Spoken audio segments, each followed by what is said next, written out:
long 4 years, that's for sure.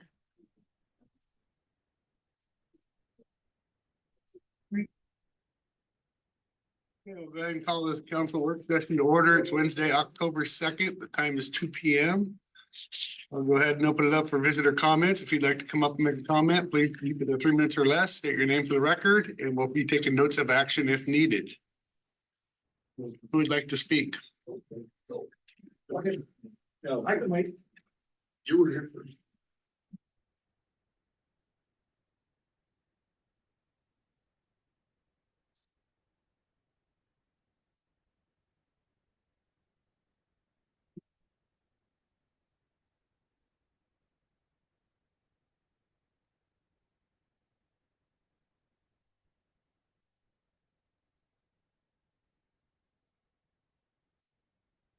My name is Ron Cromlitz.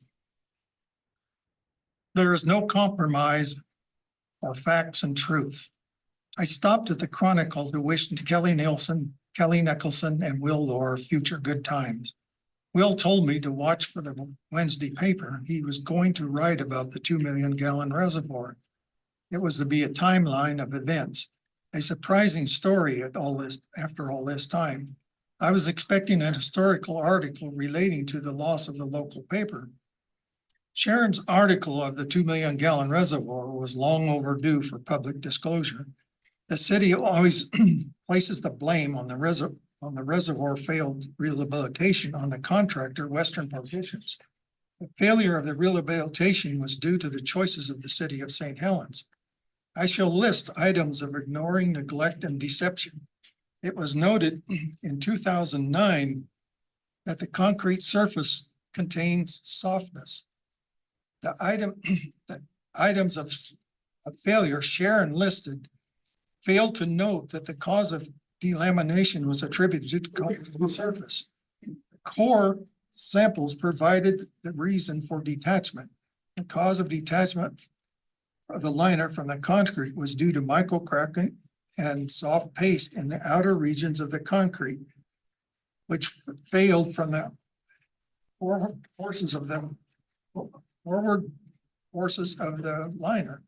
The concrete was adhered to the underside of the detached portion of the liner. The city didn't investigate the concrete prior to the contract 4049.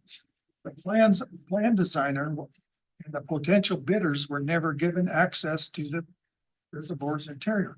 Contract 449 work did not begin till October 1st of 2016 because the city wouldn't drain the main reservoir. The city denied there was groundwater infiltration, but Bear investigation reported groundwater infiltration, floor water, and moisture on the walls during Bear's entrance to inspection.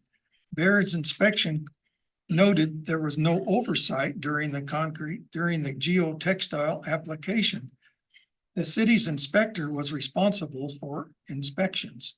Excessive water loss was reduced from 74,000 gallons per day of the reservoir by the repair of the reservoir's drain line and valve to 42,000 gallons. The city hired Bear investigation to seek the 42,000 gallons continued leaking. December 20th, 2017, Bear led a visual inspection group that included the city of St. Helens engineers, technicians, Carboline representatives, and long technical supervisors. The assessment consisted of that the liner was not causing the excessive water loss. Bear stated that the city needed to look elsewhere for the loss. This information was never publicly disclosed by the city, but all is contained in the city's records. Sharon released a timeline report of this type of information was not disclosed. The city hired Walker Consultants to investigate the cause and responsibility for the rehabilitation failure. Walker completed an investigation report that was not available for public review. This had become client privilege by the city attorney and John Walsh. Reading Sharon's release, you have to wonder what is not revealed because of reputations, embarrassment, or self-protection. John Walsh The city administrator should be responsible for all happenings and incidents by people whom he supervises. The mayor and John Walsh are the two people who should have been providing the public with disclosure of the city's responsibility for the rehabilitation failure. John Walsh signed a settlement agreement with contractors. They're receiving a document stating that they have no liability for the rehabilitation failure. This is what Will Lorne wasn't able to disclose when he was closing his closing article of the 2 million gallon reservoir. I was grateful for Will's publishing Saren's release of the 2 million gallon reservoir. This is typical of information withheld by the city. I was actually through with the city on the 18th with no council meeting. I decided I would email the words that I would have spoken. Then I read Will's final article. I realized it was not a complete representation of facts. John Walsh is hiding the truth and the facts that reveal the cost of the city's participation with 8 years of misleading the public. The accounting of the city's hidden responsibility doesn't implicate the sitting council because you were never members were not members. The elected mayor should be representing and serving the public, sharing transparency and disclosing the facts of the city's responsibility with years of owning an empty reservoir. It has been years avoiding acknowledgement of what really created the empty reservoir. And I write this because I believe in sharing facts. Thank you, Ron Jones.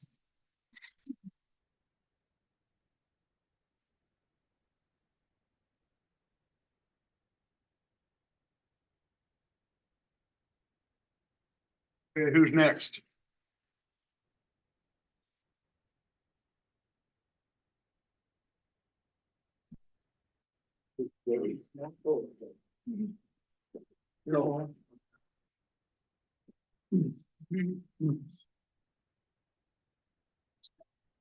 Brady Preheim. I just first wanted to remind Mr. Hubbard and Jessica Dalton that every show is Friday. Hopefully you will come 9 o'clock for an hour in Kohai. And certainly I can come here and be an asshole. That's my job. But if you've listened to my show, you will know that I'm very fair to people that come on the radio and treat you fairly. In fact, if anything, we interviewed the sheriff 2 weeks ago. I got complaints that I was too nice to him. But so don't be scared, show up, and hopefully you will come this Friday. The second thing I want to complain about is signs. So there are some candidates who are violating the sign ordinance more than others. And I have made multiple complaints about multiple signs and basically have been told that the city is not going to enforce the sign ordinance. And I find that unacceptable. So I'm here to try and find out, what do I do next? Do I have to file a lawsuit against the city to get you to enforce your own ordinance? I don't know. It seems to me that there are, I was given some misinformation about what was going to happen. And then the last, I was passed from Jenny to Jacob. And then the last person I just got passed to this morning in an email was to Kathy. And I haven't talked to Kathy yet about it, but it's like, we have a sign ordinance. And I understand that you don't want to deal with the signs on fences, the signs in the right of way, even though I have pictures and documentation of them. But lighted signs should be an easy one. That's pretty clearly established, and they're even not doing anything about that. So again, and it's particularly bad when the offender's husband is on the police force for St. Helens. I think it sets a bad example for the city. It sets a bad example for the police, that we are allowing someone that's affiliated with the police department and possibly a new mayor to violate the law and ignore it. And I don't think it's a good look for that candidate. And I don't think it's a good look for the city to ignore it. So someone here needs whoever that is, I don't know if it's John or if it's Kathy or what, someone needs to take action against that. Lastly, I want to talk about Treadway. You've been, the whole RFP process was bad. This weekend was a very disappointing weekend. Most of the events that you buy an extra ticket for don't work. And to me, this is just a scam. They advertise that the alien's gonna be here. Guess what? Alien doesn't work. I've only been saying that for 3 months. Not a surprise. The train been broken down, wasn't here. Almost every one of the events that you have, take a picture with the pumpkin, even though they tell you you can't. It's blocked off. You need a ticket for it. And then that photo op was broken down. So almost everything that you pay for in your ticket doesn't work. Even the haunted house, well, it's still a good haunted house. It's probably worth the $20. About a third of it doesn't function, including some of my favorite things like the zombie fence. And it's like, when are we going to realize that, yeah, you made a mistake and that this is a problem and correct that error? I guess the big determination is going to be this afternoon when you decide to give them a cash card. Now they're getting a credit card. When they specifically asked about a credit card, you told them no. Now they're getting one anyhow. I think that's unacceptable. This being in bed with Treadway and having them not be responsible for their own profit and loss and having us, the taxpayer, be the one responsible for whether they lose or make money is unacceptable. They need to be responsible. They need to have the financing. And if they don't, then they need to leave.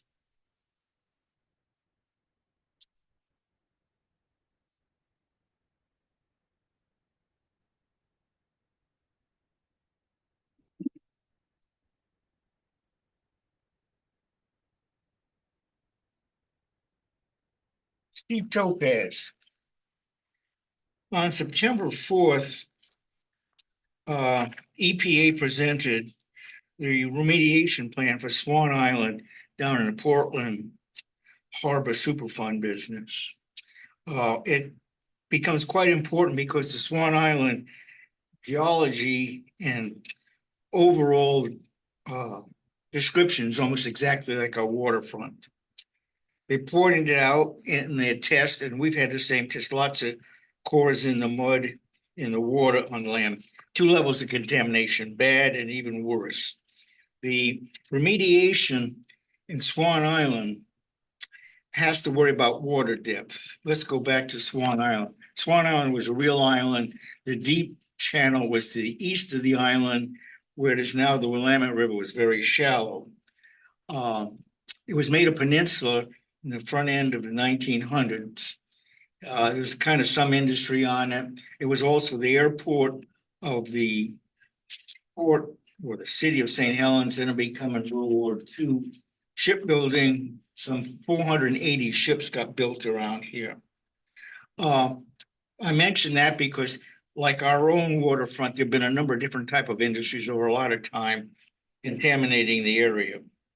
The remediation, EPA and DEQ just want to cover everything up and leave it in place.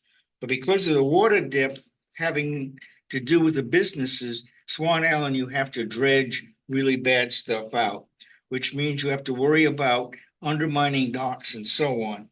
DEQ in front here just was going to cover everything up and cut off the pilings, rendering our waterfront, mainly the mill areas, totally useless for marine type industry. Now, the other thing that both places have is the water level of the river goes up and down, brings water underground, infiltration. Now, the DEQ says nothing. EPA says when that water comes up and goes, infiltrates, and it carries the contamination of the river into the ground and leaves it there. Moore Forster, there's 3 studies that they've done, 1 on the waterfront, 2 for the lagoon. They mentioned the river goes up and down 2.5 feet. They do not mention anything about the contamination. They do not mention anything about the seasonal changes. The next part of it is the fact that it's going up and down drives a lot of the contamination up into whatever is above it. The question came up, can you put residences or people above this ground? And the EPA said, no, you cannot build on this where you're gonna put people. Resident people, not industrial people. Okay, so this business of covering stuff up and leaving it without considering what's going to go on there is EPA difference from DEQ. We have the EPA say you can't build residences on it, and I discussed this after the meeting with the EPA people, and they say no, the waterfront is really not an acceptable place to build houses. DEQ, I mean, the Moore Forester's results on all three places really failed to mention how bad it was contaminated. They mentioned in their first study of the waterfront that there was contamination. If it was cleaned up, it'd be good industrial. Our building of roads and digging around and found out the contamination was a lot worse than they ever considered. In fact, they did not look at all the industries. They only looked at the veneer plant. So we have a problem with some data. The geotech data says we have a huge problem of water going underneath. The water also is going to float structures. The EPA says that the people who did the geotech work was in the lagoon and on the waterfront say the infiltrated water is a big problem. This Moral Forester, I criticized them quite heavily, and I still will. And when I was up for being censured, one of the points made is I was criticizing Moral Forester. It ends up that my criticism of Moral Forester ended up correct. And I was also criticized at that time, criticizing Sue Nelson as not being a good engineer. Well, our water reservoir tank kind of indicates I was correct on that. And I was also criticized for wanting the stormwater taken care of between 3rd and 4th Street. I was criticized for that. In fact, the John Walson's administration took me to ethics court. The ethics court found I did nothing wrong on all points. The thing that was kind of bad about that was there was a front page article that Topaz was up for an ethics hearing. And when Topaz was exonerated, not one word was published in the newspaper, and yet they had both the study and the both. So we have a problem with information that's critical. If you're not reading these reports, yeah, they're multi-page, 1,000 to 2,000 pages sometimes. We've got some big problems here that are affecting our businesses and our possible residences. But if we keep not telling the truth, no one's going to want to come here. Thank you.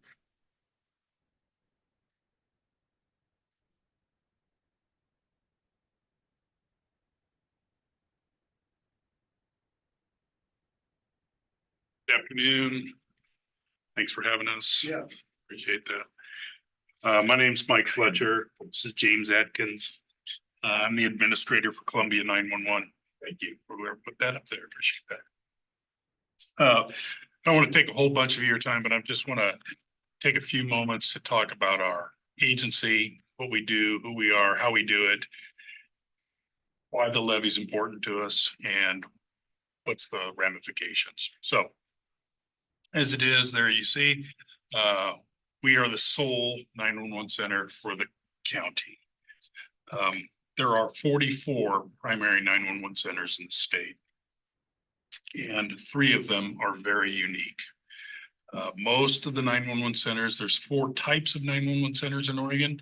There's city ran 911 centers. That's usually under the guise of the police department. They fall under there in the command structure. Sometimes there's county ones. There's only a few, maybe a half dozen of those. Those are generally under the county sheriffs. And then the rest, the overwhelming majority are what we call ORS 190 organizations. And those are IGA based co-location consolidated dispatch centers. Then there's three of us that are different, and that's Klamath County, Tillamook County, and Columbia County. And we're special districts, special 911 districts in the state of Oregon. We fall under statute 198 and 403. Very interesting reading. What is unique about us versus the others is the other 911 centers receive their funding from user fees, 100%. They're not taxing authorities. They have no revenue stream except by billing their actual users. The three of us that are special districts are blessed that we have tax streams. We have the authority to impose taxes. And for Columbia 911 specifically, we have three primary sources of revenue. The permanent tax rate, which we all know was frozen back in 1998 by Measure 5. That sits at 25.5 cents per thousand. And it's been that way since 1998. In 98, the district administration decided to impose a special option levy. And as you know, those are sunsetted every 5 years. So special districts have to go out for renewals. The district has had that special option levy since 1999 is what it looked at. And then we have renewed it every 5 years. You go to the next slide. Thank you. We renew it every 5 years, and we have been very successful for all those 25, 30 years till this past May. And so we own some of that. And so what we're doing now is trying to educate as many people as we can that what is unique about us and what is different. There's perceptions that we are part of the county. We are not. That we receive county funds. We do not. We receive three primary sources: the permanent tax rate, the special option levy, and then everybody who owns a telephone pays a 911 tax. You'll see that on your phone bill. That's imposed by the state of Oregon. And we do receive some money from that each year. And there's a couple things about it. How much? It averages around $750,000. It's not guaranteed, and the state reminds us of that every single year. This is not guaranteed revenue, and it is not stable. It continues to go up and down depending on what the state does, and actually what their collections are from the providers. So of those three, the special option levy represents about 42% of our needed annual revenue. Next slide. So why do we need it? What do we need the funds for? So just like everything, our service demands continue to rise, population grows, and our calls for service increase. The cost of maintaining our equipment. So it's no big surprise that the 911 centers are very tech heavy. The stuff that we own and operate is very expensive to maintain. It's very expensive to repair and replace, and those costs continue to grow. And all the special districts rely on special option levies to survive. Next slide. So what does it pay for? Well, our biggest expense is the same as yours, people. People, wages and benefits are our largest expense. But behind that is all of our things. We own and operate our own public safety radio system, which I will also tell you is very unusual. Most 911 centers do not own the radio systems. It's usually owned by either the users as a whole, they share the cost of owning that, or the county usually does. But we are special. So we get to pay for our radio system, which is very antiquated. But this levy pays for the ongoing maintenance and repairs. Pays for fuel. We own facilities all across Columbia County and the state of Washington. Our radio system is on top of mountaintops all across the county and both Longview, Kelso, and near Woodland. And all of those facilities have towers, they have buildings. Inside those buildings, we have generators, we have UPS systems, we have lots of radios, repeaters, routers, lots of things. And they have to be refreshed every few years. As a couple examples, we're all mostly familiar with UPS systems. We have them for our computers at our home, maybe a little black box sitting next to it with a battery. We have those too, but they're the size of trucks. We've replaced two of them just recently in the last couple of months. The batteries by themselves were $18,000 to $20,000. And then there's the labor, the shipping, which batteries are tremendously expensive to ship. And then all the technicians that have to choreograph the dance to replace those things. That's an example. Next slide, please. So what does it cost? That special option levy is about 1.9 million per year. That's about 42%, but that translates into what the average property owner will pay is based on 29 cents and an assessed value of 100,000. That's $29 a year for 911 service.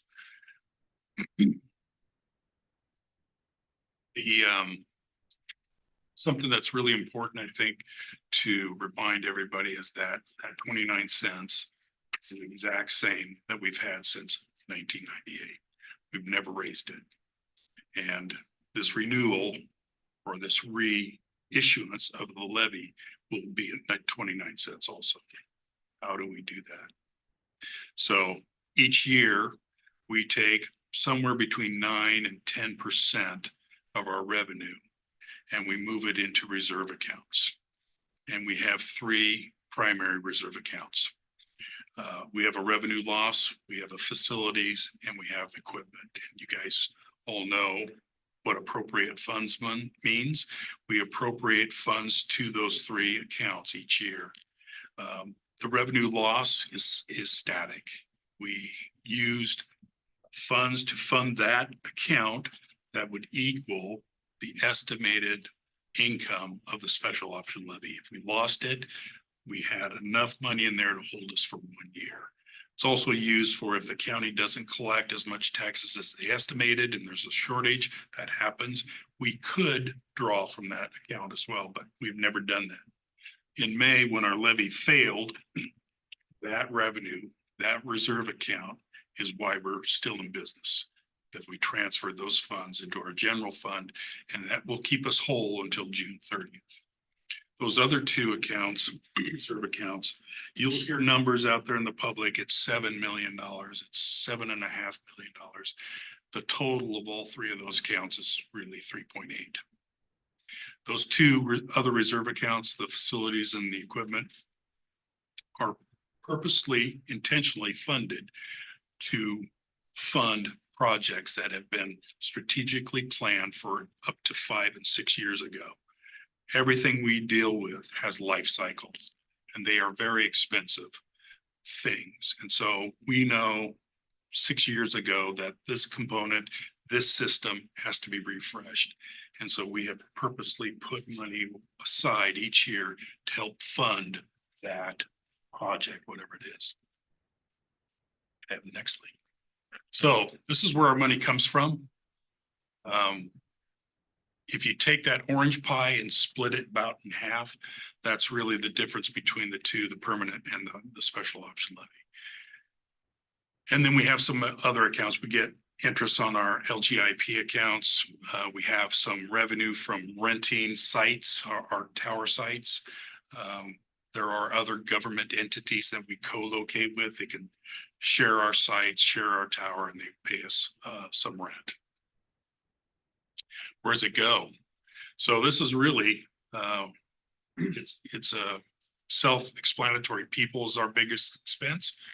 And then the things. And you'll see contingency reserve accounts. That's what we do. Our ending fund balance.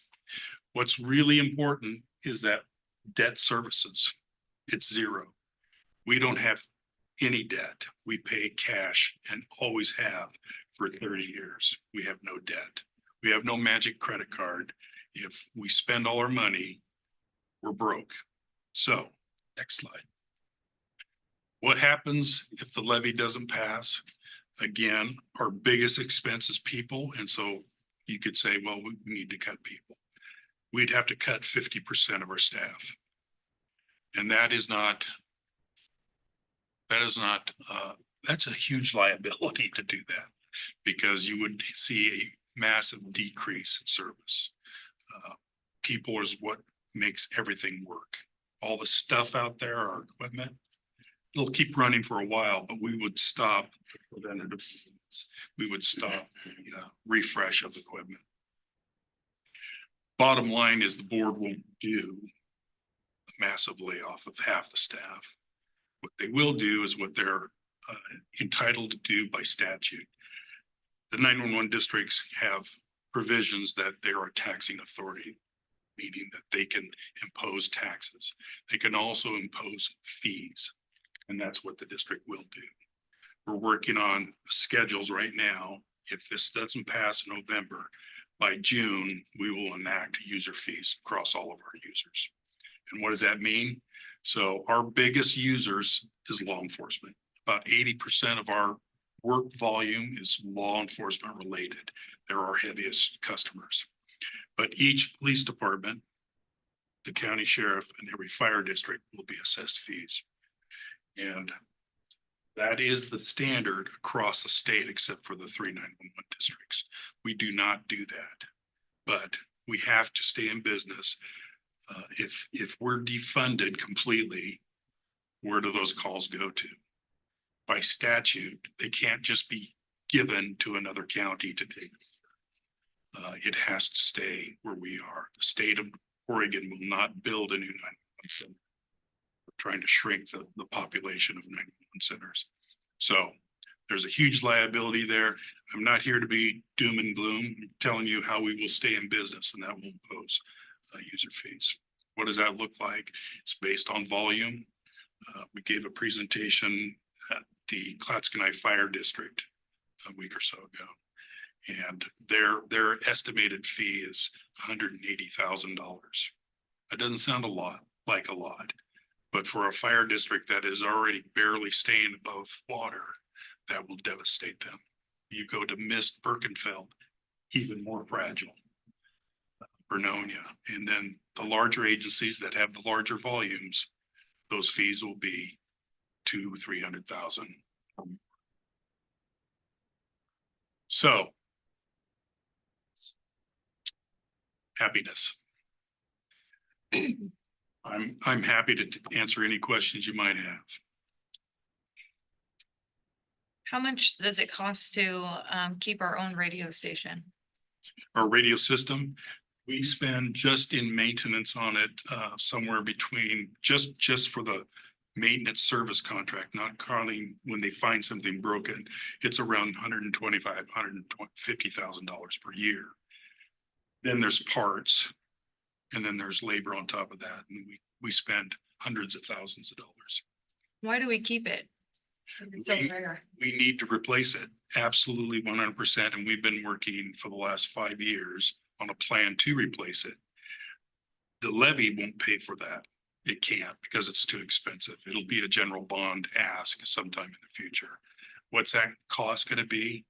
We're in contract negotiations. We don't have an exact figure, but it's gonna be in the tens of millions. So that's coming down the pipe as well. Correct.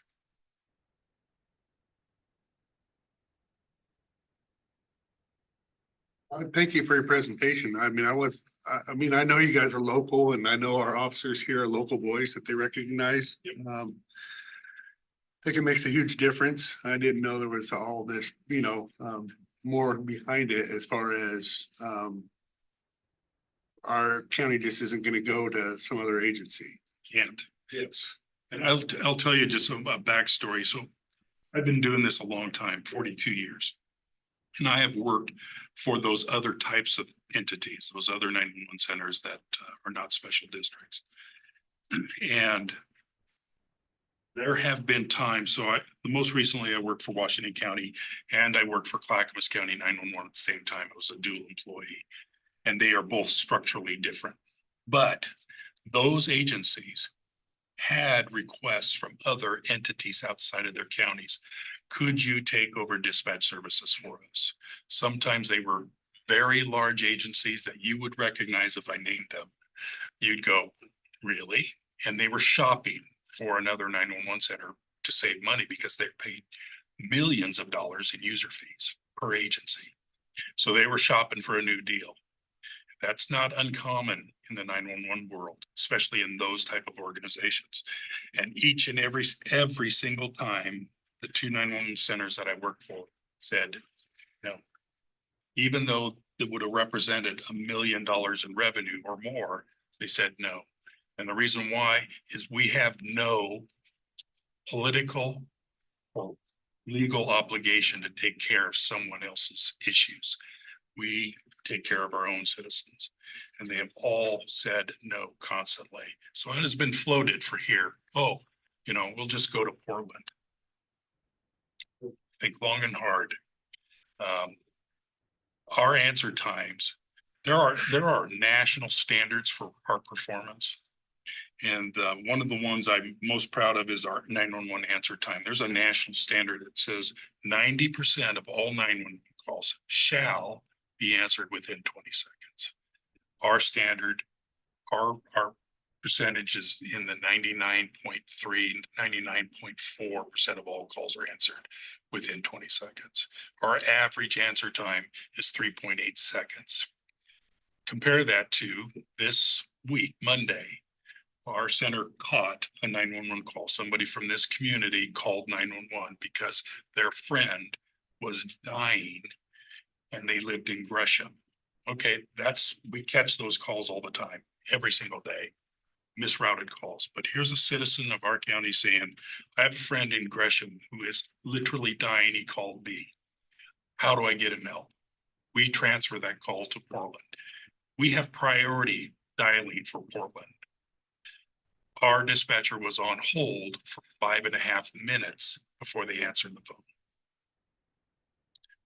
The other suggestion was, Cressa, Clark County 911 could take over for us. And no, it's the state of Washington, different laws, different funding, different rules. We're a state of Oregon organization. So it's just, those centers won't do that. And the state cannot mandate it. We are a special district that is formed by the citizens of this county. We have a legal, lawful obligation to serve the community. That's amazing that it was 5 minutes for your priority. Yeah, well, I know stories of 5 Life-saving. minutes. Life saving, somebody at a cardiac arrest or something, or needing CPR That's immediately. correct. Exactly. If I've got a phone and I call you and I happen to be in Seattle, will it come to you? If it's a VoIP phone, it could certainly happen. So if you had like a Magic Jack at home and you're making actual phone calls through your computer, that's possible.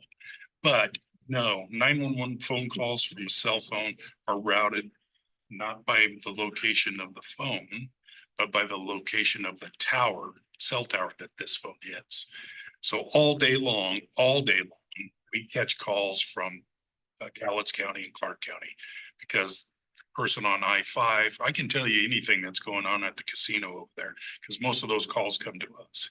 And that's just because the technology of cell phones is much more poor for 911 infrastructure than for Uber. Uber knows exactly where 911 does not on a cell phone. All right, well, I know I definitely support the levy. I know it's life-saving and for our citizens and just our officers and the relationship and our fire department and the relationships that they have with the 911 officers goes a long ways. And just knowing locally where roads are sometimes. Helps. It does, yes. Absolutely. Because you can say, I'm kind of nearby and they might even know the actual street that Sure. you're on. If you can get them up Pittsburgh, I don't know, off of this Lone Oak development, not quite sure. You're Dispatch roll. somewhere, St. Helens Way or something like that, or maybe Correct. West Hill Road. Yes, That's real. yes. So I think it makes a huge difference. So, Yeah, and thank you for your time. If you have any questions, I can give you my card. You can give me a call, send me an email, smoke signals. I respond to most anything. 911. no, that's Operators are not scheduled. Have you guys been, have you had a way of getting this out? I mean, probably not as lengthy as what was here, but do you have a short message that you can send out to most of our citizens, you know, that A know? couple things. One, we have a newsletter. It doesn't talk about the levy at all, just talks about us Yeah. as an agency. There is a flyer that's going out that's Yeah. specific to the levy. Yeah. Just these are the talking points. This is who we are. This is what we do. This is how much it's cost. That type of thing with the facts, just the facts. The other thing, because I'm not an elected person, I'm a public employee, so I have guardrails around me. Yes, you do. Yeah, that's true. Yep. Appreciate that. Yeah. So enough said right there. All right, thank you Thank guys. you guys very much. Thank you. Okay, do we have anybody on Zoom? Nobody raised their hand. Okay, I was about to say that. I think that this should have been an item on your I agenda. do too. I do too, but And then have given people the opportunity to respond to what he said. Yeah. Because some of the information isn't true. He was on my show in May. And said that they had $7 million instead of 5, and he said that himself. And he also is not in an emergency situation. Whether you agree with the levy or not, they have more money than any agency in our county. And they're not in a situation where they're in dire need of a levy. thank They'll you. support 911, but they have plenty of time to ask for a levy. That was unbeknownst to me too, that it'll be that long of a presentation, so. Yeah, thank you. Yeah, and I apologize for interrupting, but again, it should have been on your agenda, so I could have responded. Okay, nobody on Zoom. Okay. All right, we're gonna go on to employee length of service recognition for Sergeant John Eggers. He is not here today. He has actually retired. We meant to give this to him last meeting, which got canceled. Just want to give a shout out to John for his service for 25 years to the city of St. Helens. He's a really good officer, canine officer for a lot of years. I've known him almost my entire life, went to school together. He's just a couple grades below me. And he will be missed, and I'm sure he's not thinking about the city right now. I can almost guarantee it, so. Thank you, John. So I do have I'm gonna make sure you get this pen and signature from me on your length of service award, John. All right, so we'll go on to our next item, which is review proposed rates increase for waste management Dropbox services, City Administrator John Walsh. All right, thank you, Mayor. This is something we do every year about this time. It's built into the franchise agreement with Waste Management. And what we're talking about is the drop boxes, the construction dumpsters, not the household services. And it's for the franchise agreement, it adjusts for a CPI, and it's not to exceed 1.5%. The CPI was higher than 1.5%, so it's 4.5%, a little over 4.5%. So they would like to request their full 1.5% increase to the franchise. So that's been incorporated into the rate schedule. There'll be an opportunity at the evening meeting to have a public comment at that because it's part of statute. Yep. And one of the things we did a few years ago with this is we increased the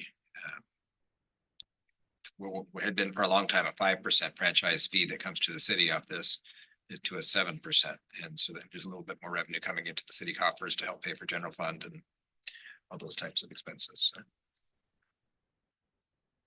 for those that haven't been with us for a while.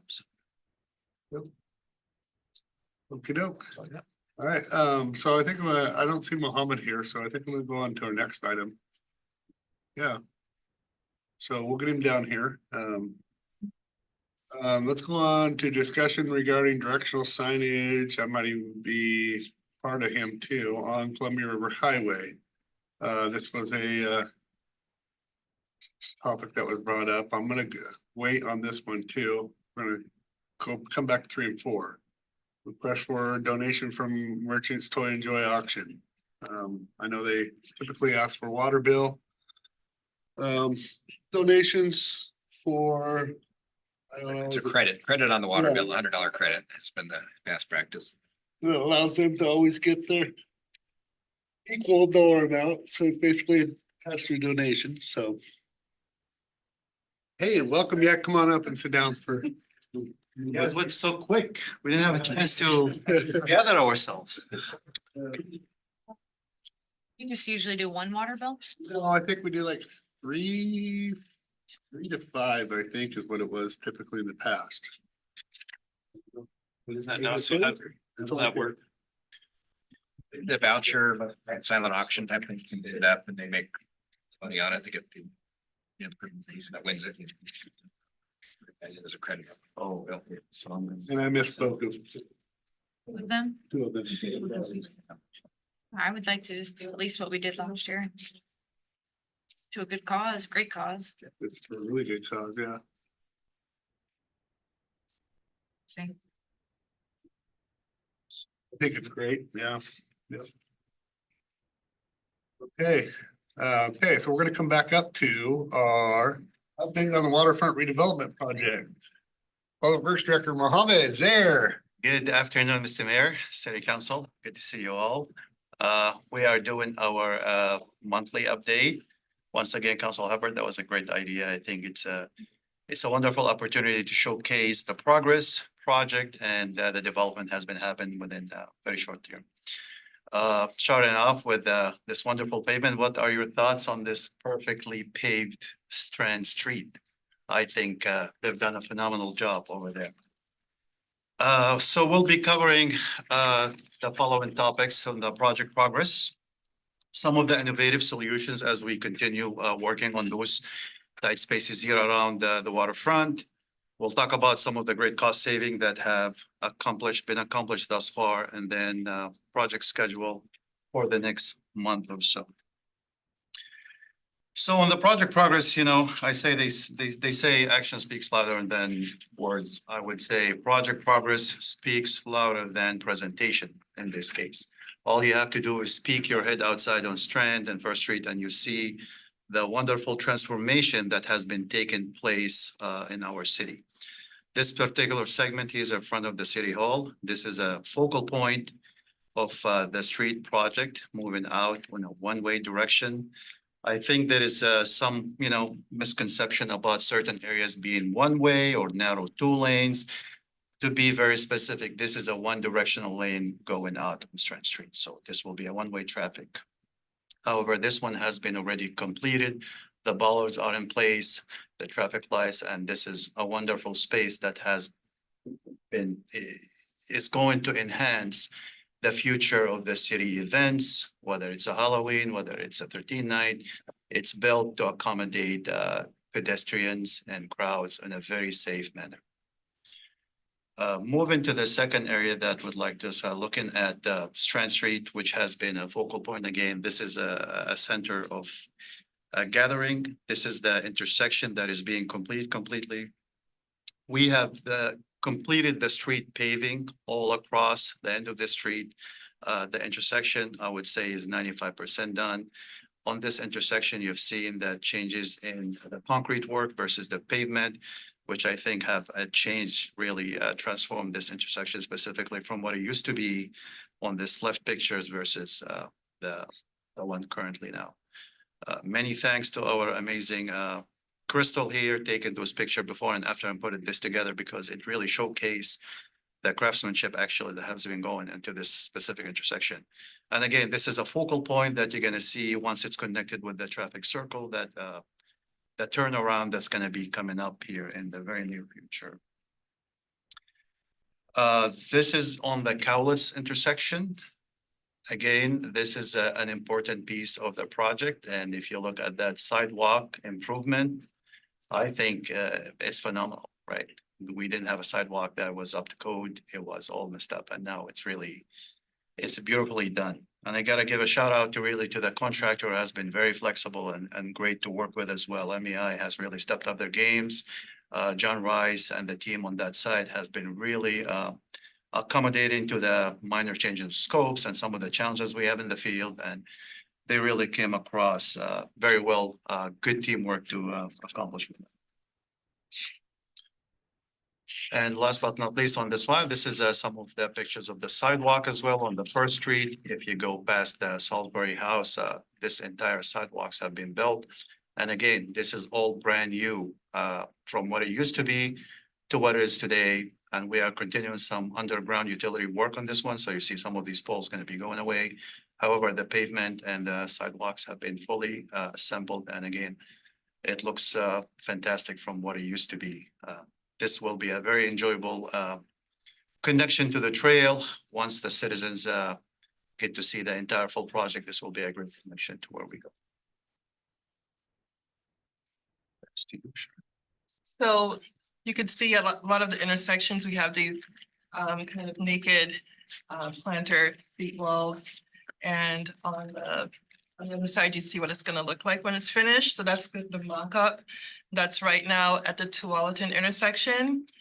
So we met actually last week with the team and approved it, and it looks actually pretty nice. And that's what's gonna be the facing of all of the planters and all of the different intersections. Just kind of give you an idea of what that's gonna look like when it's finished. Yeah, I like that. It matches all the stonework, the Italians that did a lot of work around here. The basalt. Yep.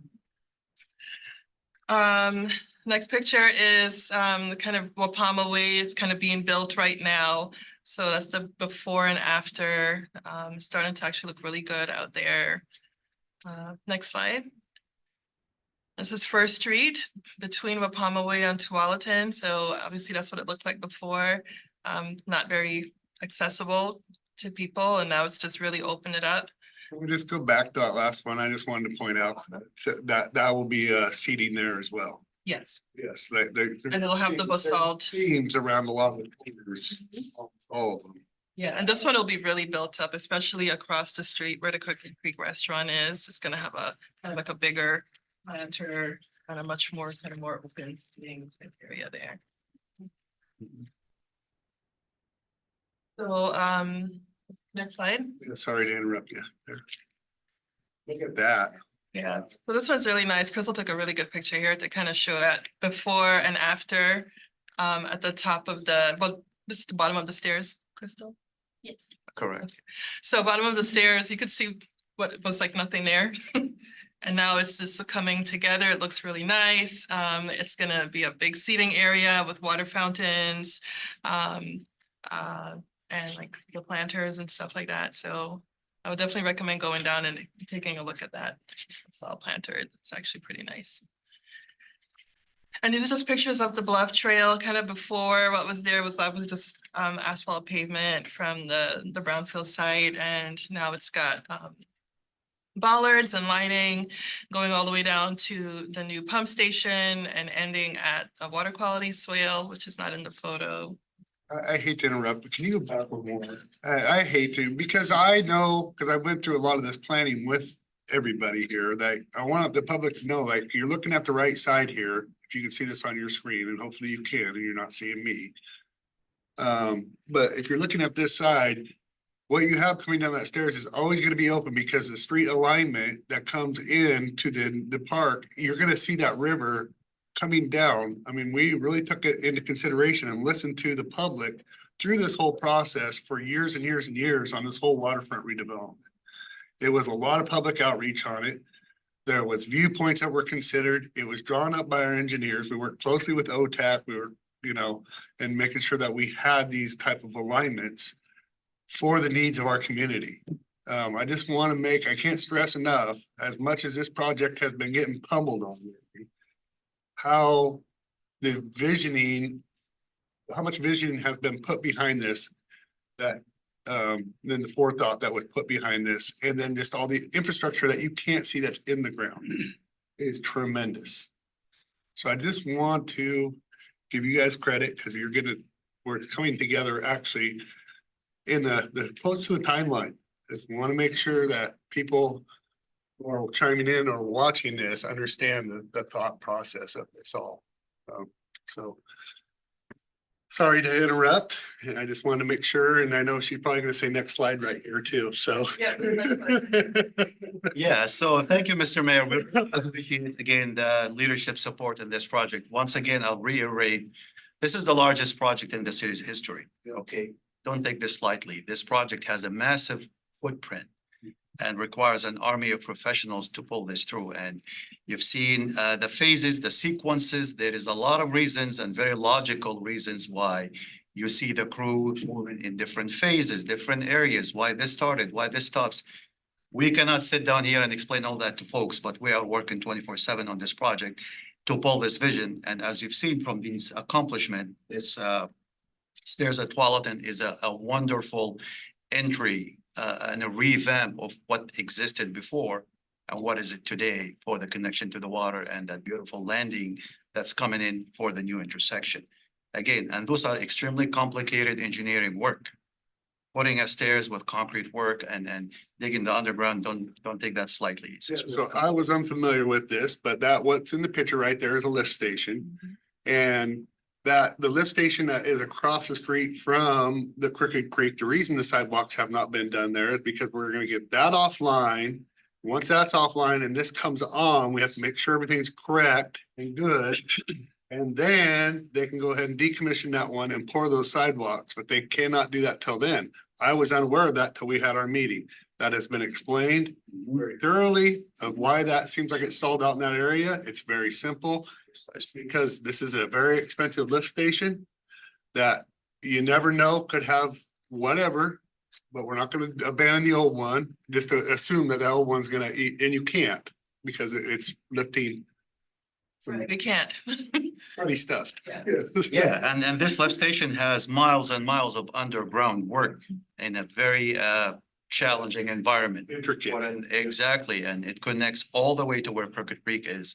And as you mentioned, Mr. Mayor, by the way, very nice recap on the reasoning. I think that's not easy to. Well, I think, yeah, I mean, I just know this project has been getting pummeled and we deserve a nice waterfront, you know, the citizens. It's all coming together. Ton of outreach about this.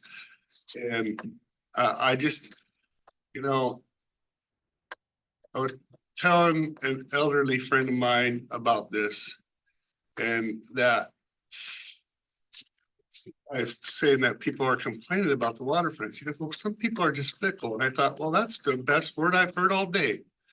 Sally, I'll use her first name. And because some of these same people that are complaining about this were 4 years ago saying the city would never get this accomplished. Never. It was always just that cardboard right there. You know, so, and it was a perfect word, fickle. I would say you have an award-winning team here that takes their job very seriously, and I think the city can ask for a better team to manage this project personally. And I'm very proud of our entire project team. And we have a mission to continue this project to the end. And I can say, you know, where we are today, it's a massive accomplishment we are very proud of, and we will continue to take this to success. So yeah, lift station is 99% done. We had some also obstacles with electrical work over there. Generator was on delay due to construction delays that took a year to get here. And once it got here, we have to find an alternative solution by the time we connect. So I'm really proud that we still keeping this project on track with all the challenges that we experienced thus far. Sure. Yeah, and so this aerial picture will show you kind of like the overall city before and you know where we heading. You see the outline of that beautiful circle coming along, and that is something on the schedule for the next month or so to be accomplished. All right, we'll talk a little bit about some of the innovative solutions and great creative ways to solve problems that are very cost effective here in the project. And I'll pass back to Sharon a little bit. So we wanted to highlight some, basically some on-site challenges that we dealt with at the team. You know, we have to make those decisions on site with the contractor, sometimes bring out OTAC. So this one just kind of highlights the utility vaults that were installed at South First and St. Helens by the apartments. So basically, once we put those vaults in, and this is all in the right of way, and you could see it was pretty nicely landscaped. So when we were done, the contractor, of course, it wasn't in their contract to beautify it, and we can't put all those plants back on to the vaults. So we were gonna put those eco blocks. And I think we had installed some of them and it was just absolutely hideous. So we decided to work with MEI and Landis went ahead and got some of those basalt column rocks, and then we kind of lined it, made it look a lot nicer for the property owners, and definitely got good feedback on that. Yeah, it looks better than what it did. So that's great. So the next slide. So this has been kind of an ongoing challenge with the stair alignment. So the stair alignment was supposed to kind of just come off of Strand and then kind of do like a turnaround. It turns out where you see the green paint, we have a very shallow sewer line right there under the stairway. So we had to meet on site and figure out what are we going to do. We couldn't move the sewer. So we revised the plan there. So the sidewalk will be a little bit different configuration than what we planned for. And that's going to be built probably in the next month or so. Hopefully MEL will get started with that one. But that one was kind of a pain.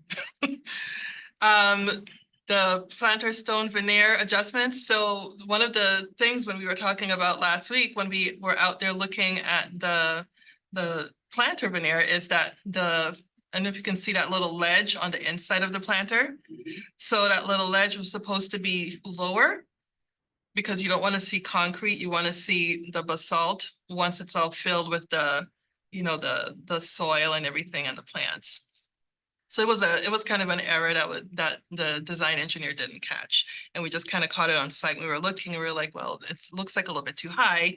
And the veneer has to sit out on the ledge, obviously. So we'll have to go in and lower the ledge by about 2 to 3 inches in all of the planters that are already built to get that ledge, so that once we fill the soil, you'll see the veneer and the basalt instead of just concrete. And then the last one was the magnolia tree. Some of you might know about this, but this is the one right on Cowlitz and South First. Very old tree. Of course, when we started excavating, you could see the middle picture, the roots are basically right there at the surface. We were supposed to have a planter at that intersection. And so what we did was we just removed the planter. The joint utility trench was also going to cut through there as well. We had to move that. So if you see now it's all paved, there's no planter at that part of the intersection. And that's the reason why we just had to remove it to save the tree, which we did have it appraised and it was quite expensive. Over $100,000, I believe. Yeah. So, and it's a historical tree. I think we are very proud as well of this one. This one was a big challenge for us. How do we work around this intersection and keep the tree alive? And we have met with the business owners. We have met with the gentleman who lives on the corner of this house. And it could have turned to a big mess, if you would ask me, to be honest. And then, however, we are very happy that we got together with the design team and the contractor team, the construction MEI. And this was really a big success, in my opinion. We were able to save the tree, continue the work and work around this with those conditions. Let me tell you, basalts, we have it in all the wrong places. Where we need it, it's not there. And where we don't need it, it's everywhere. And this is one of those areas. So. And it's a beautiful tree, so we're happy. It is. So this is an exam or a test for the council. Can you see the difference and can you tell what's different between those two pictures? Anything you might notice quick that has been taken care of? Finding one. Yep. Yeah. Light bulb, good job. Excellent. Yes. This is one of the very first pole that has been underground. Thanks to the PUD work as well on this one. We have been in excellent collaboration with the team over there.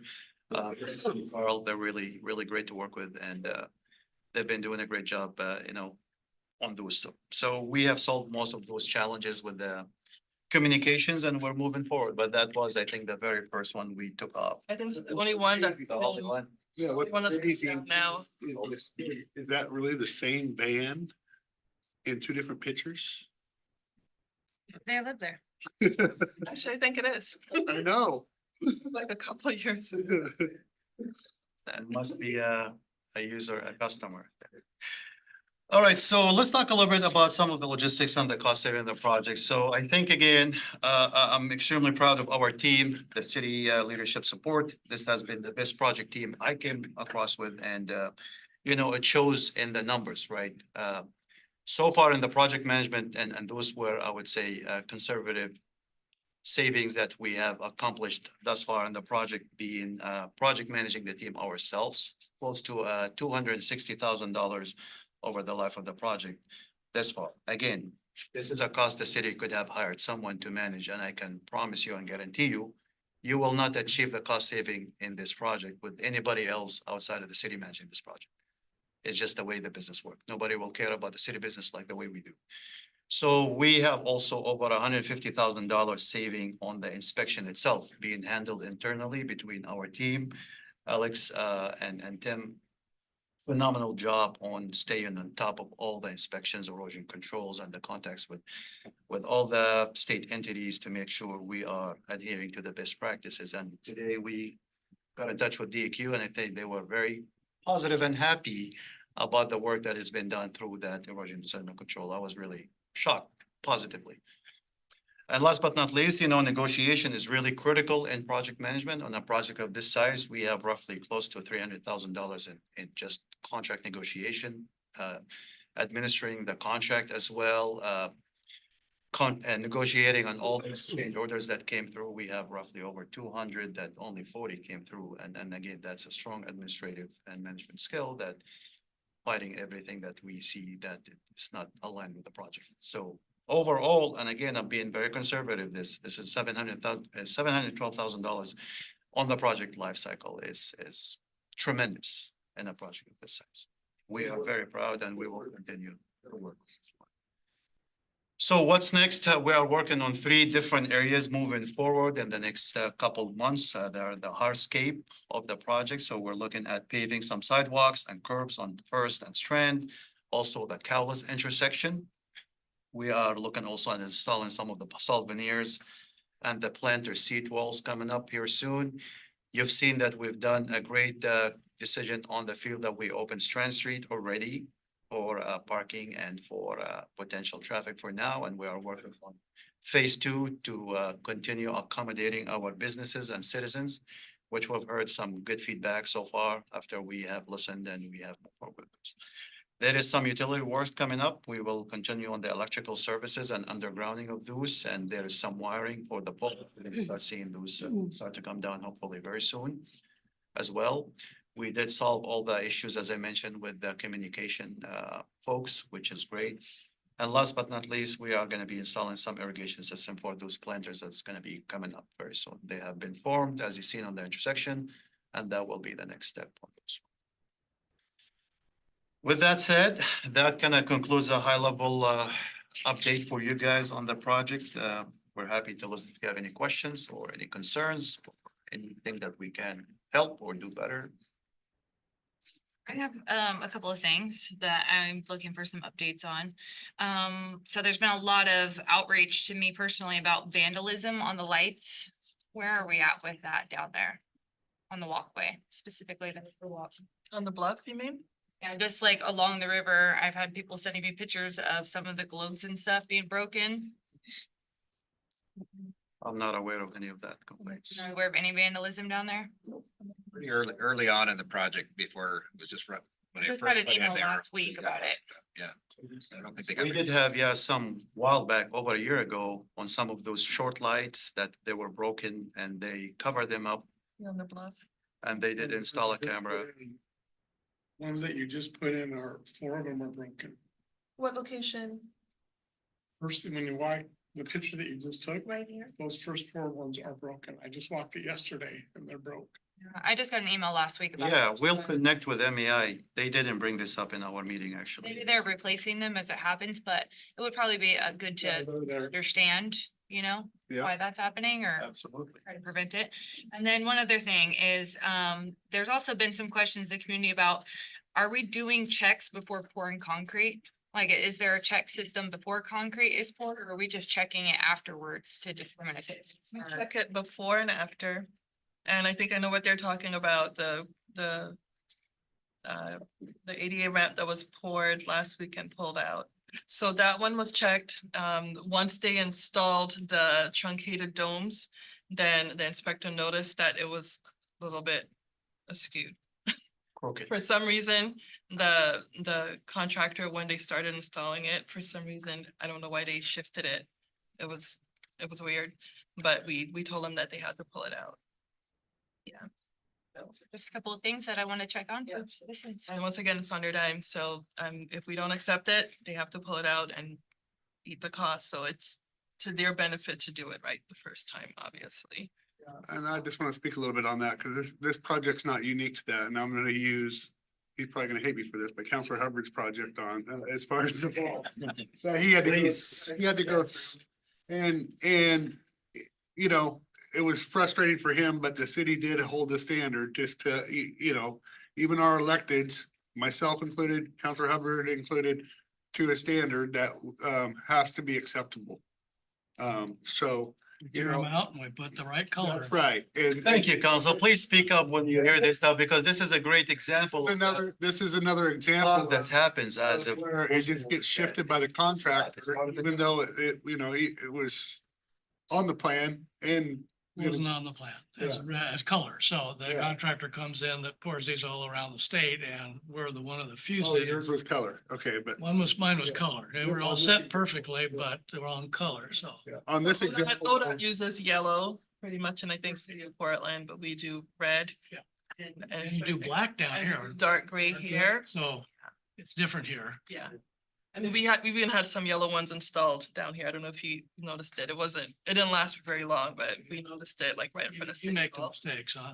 I've got a question on, Well, the reason why I asked is specifically because somebody who works in this trade pointed out that concern with Yeah. this project in particular. So I want to make sure we're covering our bases because, you know, it's our reputation out there, so. Thank you. I got a question on parking. So this new streetscape has the bump outs for pedestrians to get closer to traffic, and then we have landscape planters. So is there a net increase or decrease to parking for that typical block that this is all happening in? It's a net increase in parking. Are you gonna change to diagonal parking to get more car? I mean, obviously you've taken up curb area where parking used So to. it'll be all diagonal on Strand. Okay. And I think it's all, is it all head-in parking? All head-in parking, correct, and it is a net increase. We can get you the exact number, but it's more than. No, but I mean, it's an increase. It's not a decrease, because that's been. Yeah, it's an increase. Yeah, the parking has been increased. I mean, this was part of the discussion, I remember, a few years ago back in the design. It was a big deal, right? We wanted to put more parking, not less parking. Right. So, yeah. Okay. Well, that answers that. Thanks. Some of the same concerns as Jessica, because it's been brought to me too, but I just want you to emphasize that again, that when these mistakes are made and things are put in and pulled out, that we're not paying for it. No, we're not paying for it. What we pay for is what's considered accepted to our standard, and then we pay for it.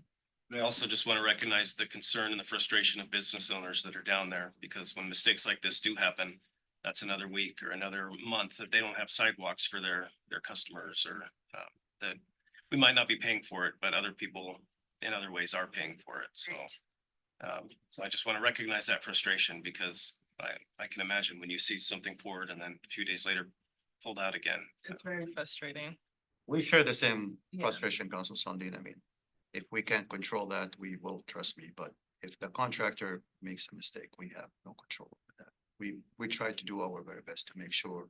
And there is also actually a lot of negative impact to them financially if they don't meet the project schedule. So hopefully some of those get repaired really quickly, so they avoid any additional time on the project. It's for their best interest. And the only other question, you answered at the very end, the second to last slide, there was wondering if the planters were gonna have irrigation.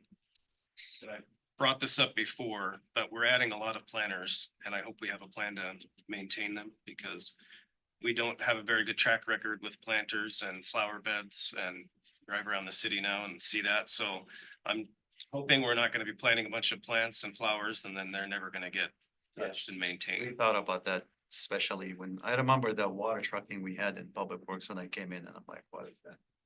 You look at- That's a full-time job to drive around and. Big planters with a bunch of dead Be plants in the them. Friends of the Downtown Planters Club. Yeah, no, all these, everything brand new built is well irrigated, so should be, and actually some of the lights, if Jenny's still here, we had some great. Yeah, yes, through the fall, which was really good.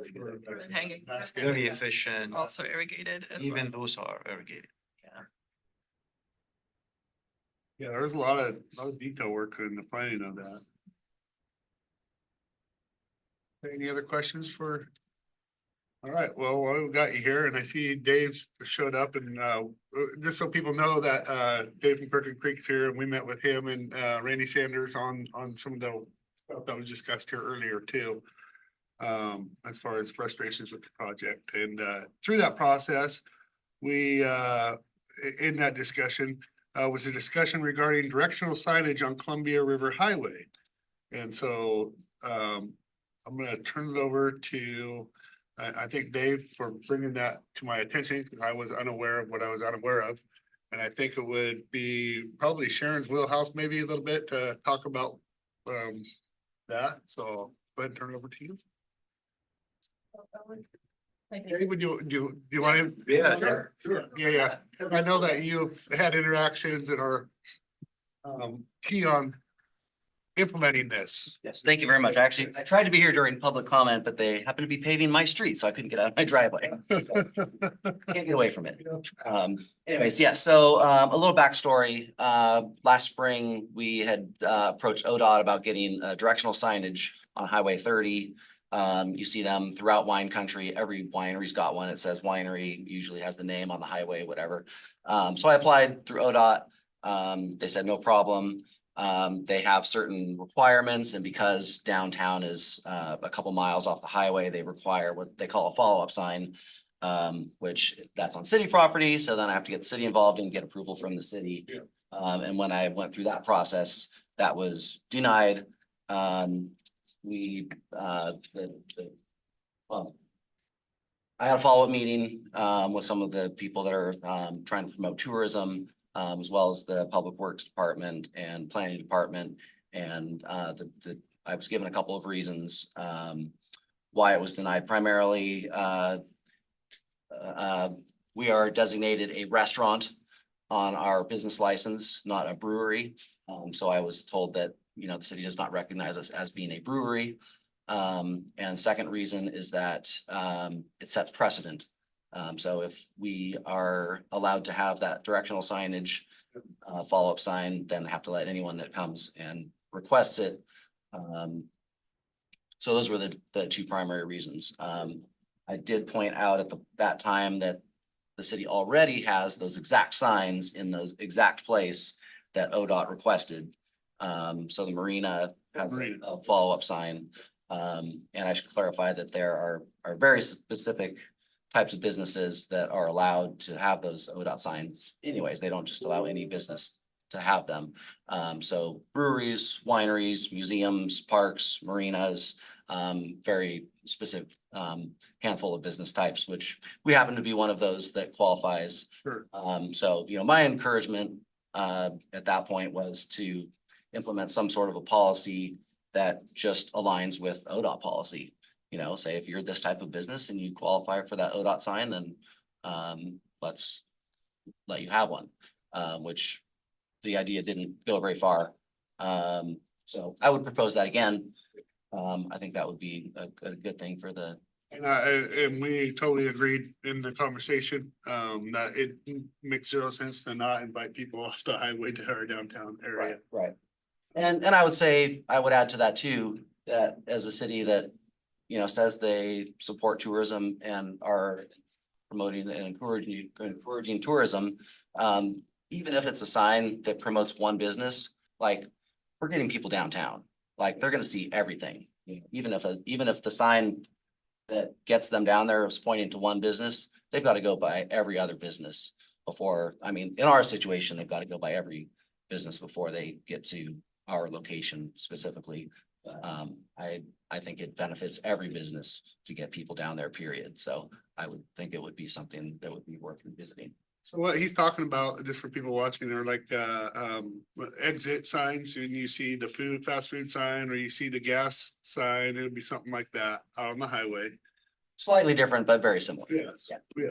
yeah. Yes, so other businesses that qualify could also go to that, because usually it takes up one portion of it. You know, if there's 4 or 6, it's an equal portion for each of those, just visible enough to see what it is what I see. And just to clarify one more time, that sign that you see like for a motel or a fast food restaurant is a different sign. So the one specifically that that I had applied for is called a tourism, a TOD, tourist, something designation. So again, there are very specific types of businesses that would qualify for Sure. that sign. So It's its a own- fast food restaurant would not. Yeah, so there's. There are different signs that they would qualify. Could be an opportunity though for tourism to get on that too, or the museum. 100%. Well, 100%, absolutely. on the specific sign that you're Yeah. talking about. Yeah. Because of the ORS. And the historic district, I don't even know if there's one for I mean, we are a historic district down here, so, you know, it would benefit us to promote that as well. So this would be a freestanding sign, new sign. It wouldn't be an addition to a current sign out there already, right? It would be a new sign, so what ODOT requires is something, you know, on the highway, the sign that I would get would say Crooked Creek Brewery. And it would say, you know, 2.5 miles or whatever to get down there. The follow-up sign, which they've requested at the corner of Columbia and First, as it wraps around, you know, it just needs to say brewery, and that would not be a business specific sign. Uh-huh. It would just say brewery at that point, like the one that says Marina, I think on the highway, the sign. I don't even know where the one on the highway is, but ODOT did say that that sign there is a follow-up sign, so it's the exact type of sign that I was applying for. Yep. But it's small, you know, it's very small. After Rick had talked about getting this agenda item here today, I reached out back to the person at ODOT to see if they had any flexibility on location of that, because I know one of the other concerns was that with the redevelopment, there's going to be signage in that intersection there that this would conflict with, and I understand that. So I had asked if the ODOT representative if there was any flexibility on location, and they said yes. That's a different department, of course, so they couldn't give me a specific answer at that point, but they did say yes, they would be flexible to some degree on where Sure. that sign would go, but they do require a follow-up sign again, that's just one. Yeah, of the- part of That's the just one of the standard, rules. part of the standards, yeah. So So- that's the backstory on. I'm hearing there's some flexibility here for signage, and I think we should do everything we can to try to accommodate. It's not, you know, we can get people down here, they wanna come for a beer, they see, you know how many times I pulled off a highway? Thinking maybe I was gonna do Arby's or whatever. And I'm not, don't even end up with that because I see something different, you know what I mean? So it's not just about the one business, it's about the area too. Time and time again, it has been said to me, when I pick up somebody, like I used to work in Portland a lot. I take them out fishing, I'd say, go down Columbia Boulevard, you're gonna take a hard right, you see that big rock building behind it. That's where the dock, that's where I'll meet you. They got this big smile on their face, cause they passed through St. Helens at least probably 100 times. And they had no idea that Columbia Boulevard, and that there's the Columbia right there, and they see this and they just have this huge smile on their face, so. It's a win-win for everybody to get people down here, why not, locals who don't know that there's a bridge. Yes. Believe it or not, I regularly talk to people that have grown up in this town that have no idea we have a downtown waterfront. It's baffling. Who maintains the sign? Is that It your really should, responsibility? it really should be no maintenance. I mean, it's a small metal sign that gets attached to a post of some sort. I think the one that's there now is attached to like a light pole or a Some kind of power pole. Yeah. So, of course, we wanna, promote tourism down here. So the main issue is that we don't have a policy in place. Right. And so what you brought up was one of the key issues, maintenance, cost, locations. Are there gonna be locations that we're gonna allow it? So we need to have some kind of a policy in place before we do that, so that when we do have these come in and these applications come in, that we're looking at them in a clear manner, and then we like, okay, so we know that this meets the requirements and we can put one here. So there's a lot of stuff that is involved in it. It's not just it's the installation costs. So there's cost for that. There is maintenance cost to it. Because it is a sign in the public right of way. And right now, as our code is written, there's no signs all the signs are prohibited in the right of way unless it's an actual public street sign, basically. It's a campaign sign. I won't mention that one. But, yeah, so we can definitely get a policy in place that will. Well, and I think the best way, I thought he said that he referenced a policy, there but is state he said said that too. Well, that's an ODOT So policy. there's an ODOT but policy. the but city We need to have a. recognizes them as a restaurant and not a brewery. I thought that's what you mentioned. And That's that correct. was. That was one of That the, is one of the things. So basically the tourist oriented directional signs are for brewery districts, Okay. historic districts, winery districts. not brewery districts, breweries, It's brewery districts. breweries or breweries. Oh, we got you as a Breweries or restaurant. breweries. So, and Well, I really, and so the brewery districts, basically includes 4 breweries in an area, and then that's where you would start putting these signs up. I'm not saying that we couldn't do one for that, So but. it sounds like there's It kind is of a specific skeleton to- policy there if we utilize that, right? Kind of well, I think, stick with that. We want to have our own policy because we do have master plans and the Riverfront Connector Plan that has very specific signage for downtown and for the corridor. And so we have to make sure that what we're putting in is going to match whatever is there. Locations, there might be a location that we don't want it. And so we want to have a clear policy on that. Existing wayfinding signs. Yes. that We put in. Yeah. Do those go on those poles? The wayfinding signs, I believe, are going on to some kind of columns, I think. But they're different. It's different signs. Pole and the whole bit? Yeah.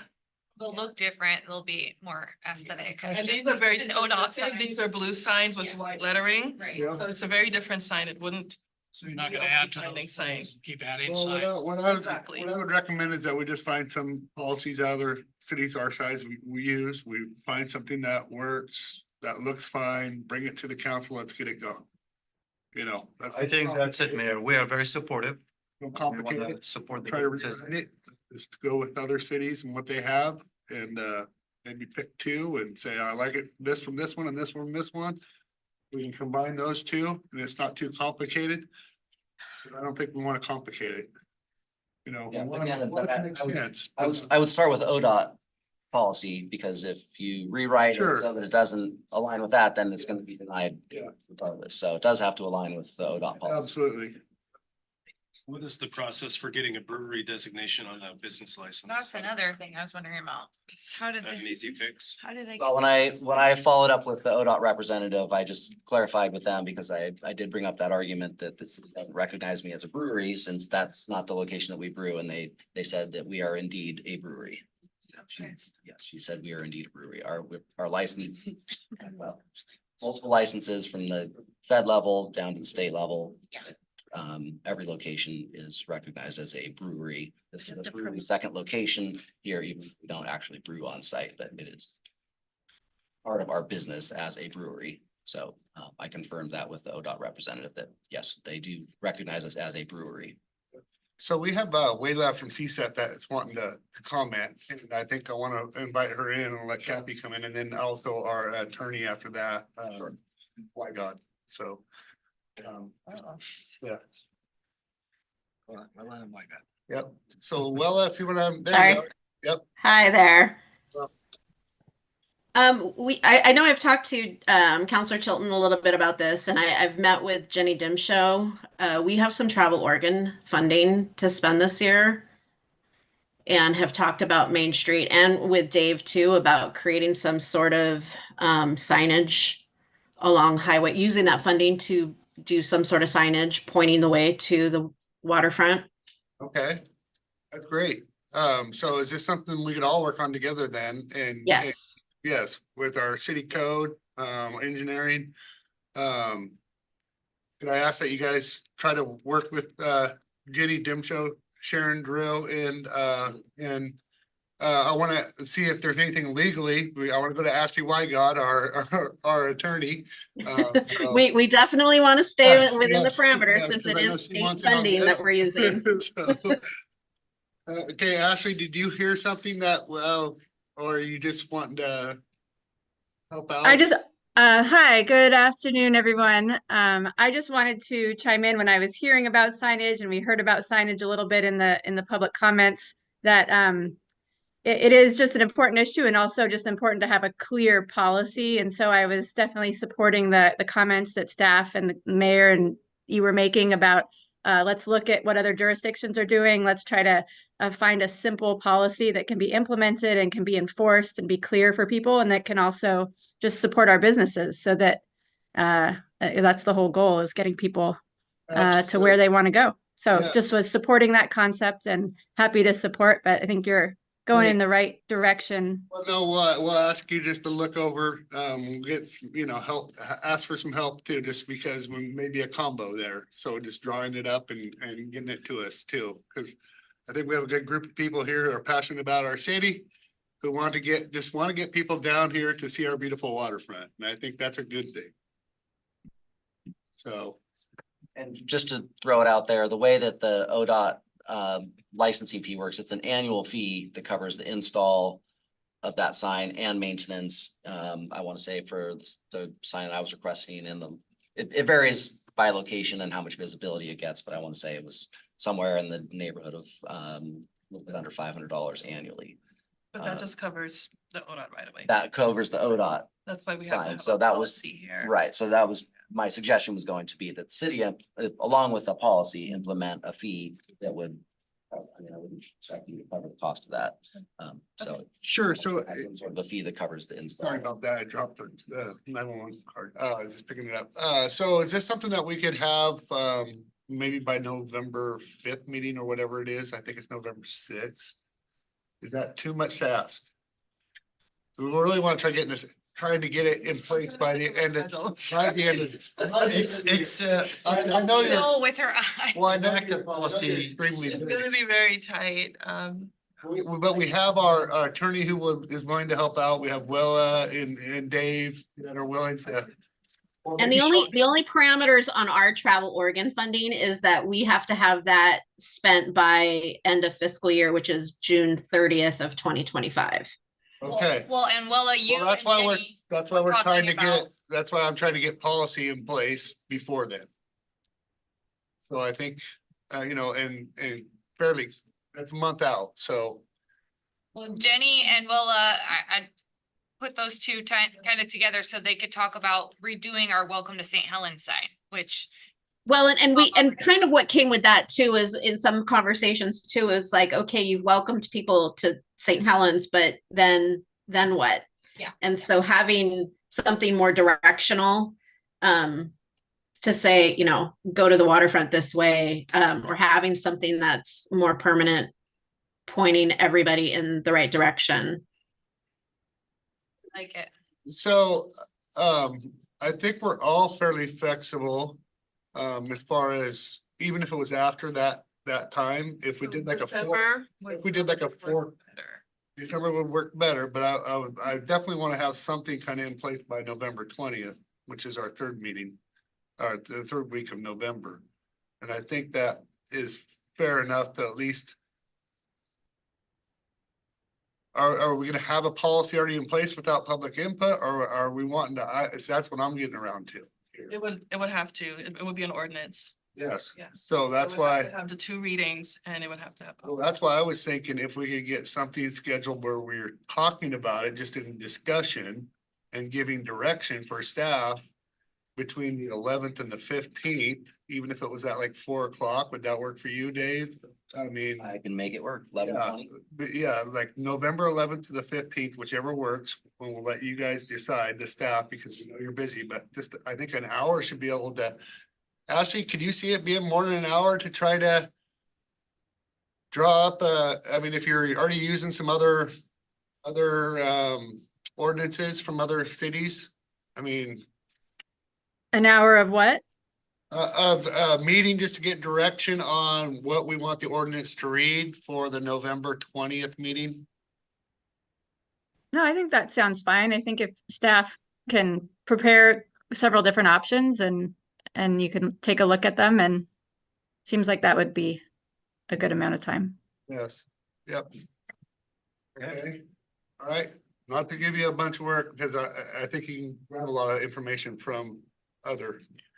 We'll have something ready for you. Yeah, and whatever between the 11th and the 15th. We don't have to have a whole council there, but we need the stakeholders, and council can, we can notify it, but we'll have like a directional meeting for our November 20th meeting. Well, if you could please just make sure that we're not duplicating, ideas and making sure we're involving Wella and Jenny too, have already been kind of working on something, so we can try to do something all at the same time that's cohesive. Yep. For, It happened. And it's a significant amount of funding that's available, so this could kind of, That's a good it kind of could work for, everything, so. Yes. Can I just one question for clarification? What type of sign specifically is this policy aimed at? Is it directional signage, or? It would be the tourist oriented directional sign is what it's called.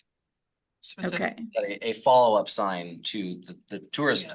or So the it's directional called a sign. secondary sign Yes. to the ODOT one sign. A secondary sign to the ODOT, to the ODOT side, yes. I like where you're going with that, Ashley. Yes, I can see the wheels turning already, so that's good. All right, any other discussion on this? That I think we got a plan, so yeah, and like I told Dave, we don't know what we don't know, right? Now we know, so we're moving forward with it, so Appreciate very much. Yep. You letting me speak into this.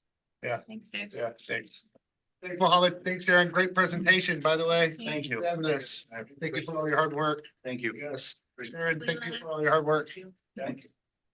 Tell Alex and Tim, thank you. Crystal, thank you. All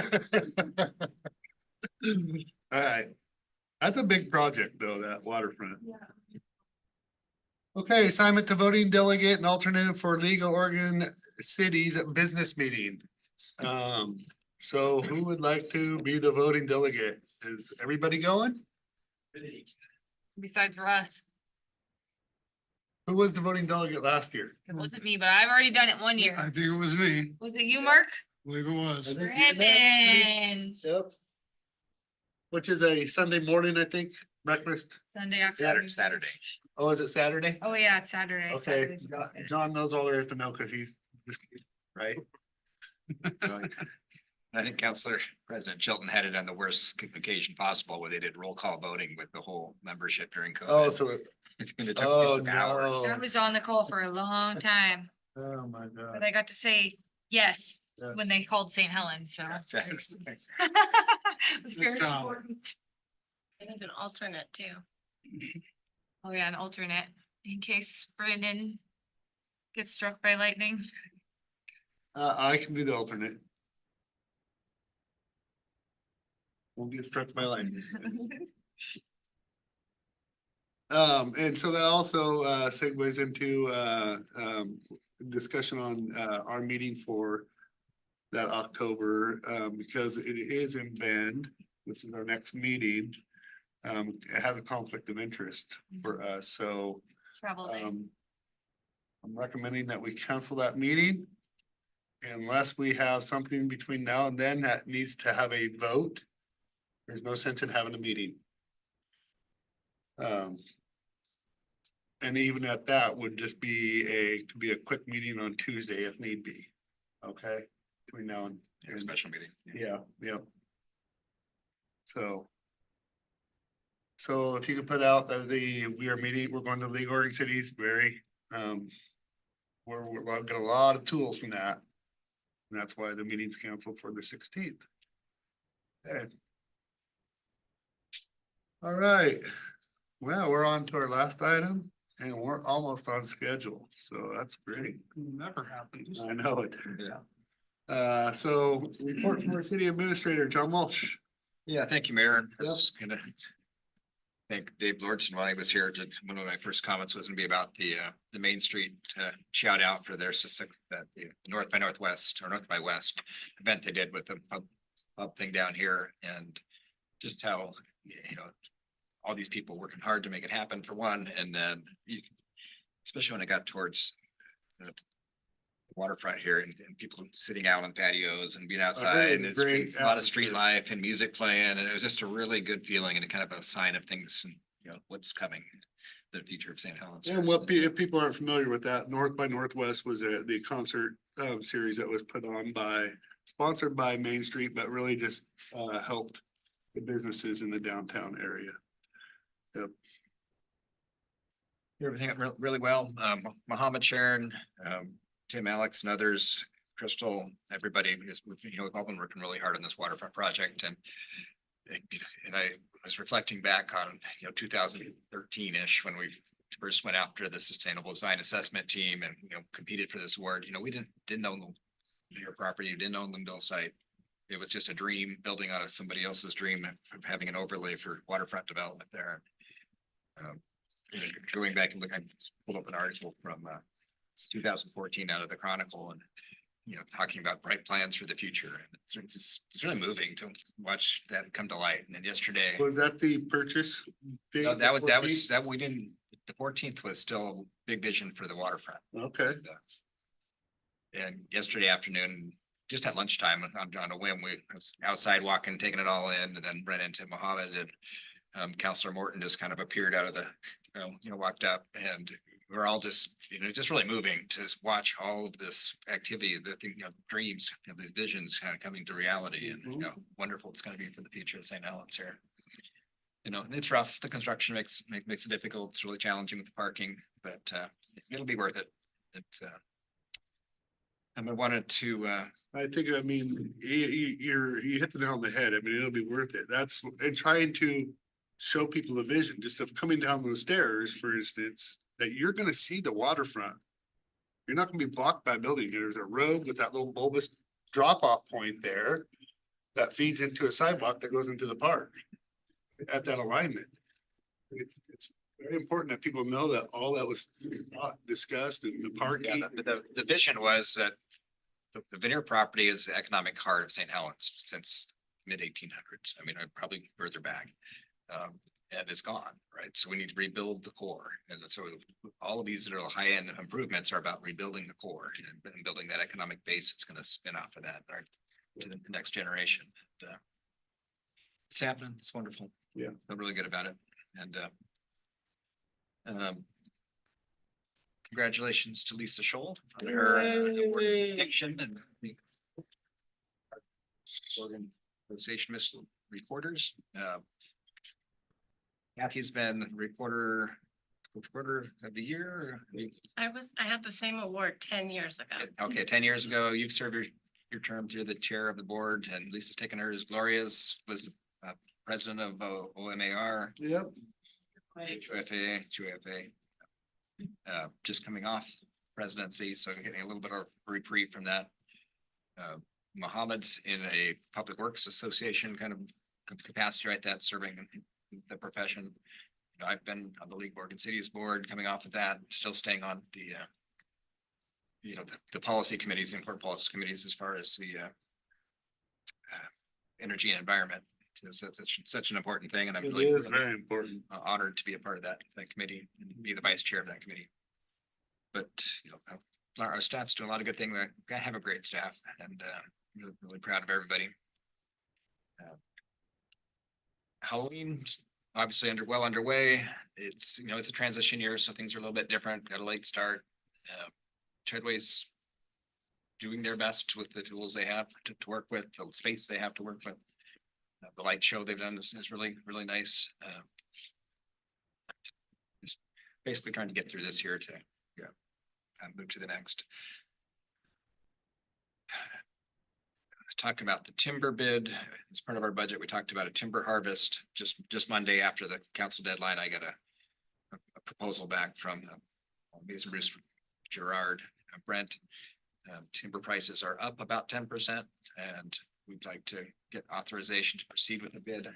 They did send you the bid tabulations. It would, you're not making a decision right now to accept the bids, you're making a bid to go out to bid. So before anything gets awarded, you would have that opportunity to reject any bids if they weren't high enough. I know it's been a little bit, but didn't we already do that, Kathy? I thought we'd already went through that authorization for that. I'm pretty sure. I'm not sure if it was a motion or not. I don't remember for sure. I think it would be last time that Brent was here shortly after. Either that meeting or the next meeting that it was. My recollection is that you directed him to prepare the bid documents. So we're actually wanting to go Sounds right. advertise for the bid. Sounds right. documents. So Okay, I think you're right. it's a I step think you're right. process. And there's still off ramps to, you know, if we get a low bid or there's a minimum bid. You know, prices are around $700 million a MBF. There's a minimum bid in there that we would even look at, and then we still have the right to reject. So, and you'll see all that. But he wants to be out the end of the month because the market's good right now. John, I had one question. I was looking through your emails that you forwarded with Brent, and he mentioned stumpage basis as that's something he recommends that we change our selling tactics to. So why haven't we done that? It would be best to have him explain that. Okay. Cause he has mentioned that that's what his advice to us to do is. And so that's kind of concerning that we haven't done that, or I have never, since I've been on council, I don't remember us talking about. I it did ever. read through that, and I read it a little bit different, that he was defending the way that we do it on the stumpage basis, but I'll take another look. He said, the way I read it was that he was suggesting, and he has been suggesting, that we sell it that way versus logs. That's the way I read it. I don't know if anyone else read it. Yeah. So it is sold, it is sold on the So I'm just curious about that because I want to make sure we are doing the best thing we can do based off of, you know, an expert in the field, their suggestion. Mason Bruce is one of the oldest and the best firms out there, and we rely on them for the most money we can, so. I'll have him. Successful bidder can wait for a better market value after that, after he gets it at a certain price. Know what Yeah. stumpage means, Yeah. really. Is Sure. it the whole tree, including. Like that. No, that's what he means by bidding on the stump, is actually what Russ is saying. They can bid right on the stump, and then they have up to a year or so to cut it. And they can either wait and gamble on the market, or they can gamble on the increase in the growth. Which isn't much, but it is. And that's what that's what the stumpage actually, So why don't we do that? I think that's the way it is done. That is the way it is done. Yes, that Are you is. sure? That's not the way I read it. No, that's the way it's done. We already talked to them about that because they waited on the last cut up there for a little while that they did. And they pay in advance. They pay in advance, they pay 50%. Yeah. And then adjust on the estimate on their total yield. Yeah, but I misread it. It just sounded like to me, and I read it several times trying to interpret it, but it sounded like to me they were giving us a suggestion about how we should do it. I will double check with him if there's a way that makes it more financially beneficial for the city. We'll come back and. so it says stumpage is less risky right here. Is on stumpage basis versus selling logs directly. Stumpage is less risky, offers more flexibility to buyers, and having sold wood both ways. I've seen where your buyers pay more if they can control the wood. So that stumpage, yeah, on that stumpage, they can control it like we were just talking, so. Yeah. Wow. I just wanted to bring it up because I thought I read. Well, Well, I read that part too, but he's saying that he's advocating for that, so I don't know why he would advocate for something we're already doing. You know what I mean? I don't know. Maybe it's just the way I'm interpreting the email, so. And I think you Glad you read can it. offer both ways. I think those are the only two ways that it's sold, to be honest with you. You're selling the timber on what the market is today Yep. and taking the best bid if you select it. And then the logger is gonna say, well, I think in 9 months, they're gonna get a better price, so they're not gonna cut it. They're gonna profit. You're willing to pay more for it too. They have a percentage to pay more on the stumpage. Yeah, that's what he said. That's risky. Yep. Yep. All right, yeah, that's great. Good news, 10% higher. All right, the police station site, I think it's okay to talk about this publicly because we had the joint meeting with the planning commission and the city council. Which was public. Public meeting. I did run out of this meeting and was invited to the school board meeting, and we talked with the commission, the board, school board members, and they were in agreement of the general terms we talked about. So we're proceeding with the due diligence as we were directed. I've got the phase 1 environmental lined up. The wetlands will happen when it rains, but the contract's in place, geotechnical survey.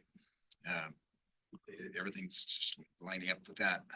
Got the legal aspects as far as sales agreements and things in that process as well for your but coming up soon, so.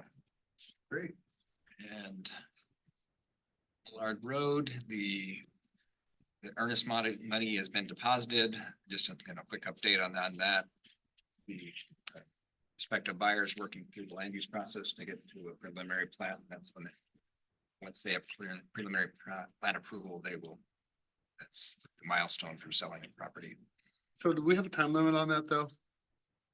I know it's gotta be getting close. And if we didn't, I don't know why we didn't.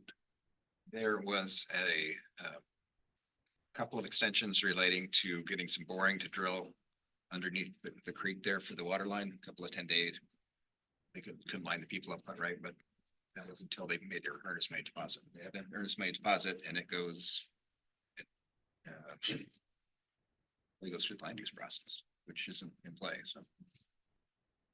Okay, well, typically we put a time limit on earnest money and don't let people tie up properties. Yeah, for sure. Yeah. Yeah. So, I want to say it's 120 days. okay. So there is something there. Now the earnest money's been placed. Okay, The broadband opportunities with SNG, our strategic networks group, we're continue to work with this private investor, working with the county on their broadband initiative and their neighbors and partners, and actually spent an inordinate amount of time on this project. We met with the PUD. We're going to meet with them, the PUD board, on the October 14th and 15th to talk about opportunities there. Nothing really in stone yet. It's still a concept. There's a private interest. We're seeing that there's a bit to create this open access network internet where there's a public entity that builds the mainline fiber, and there's other entities can join in on it. Better serve our community is the high level piece of that.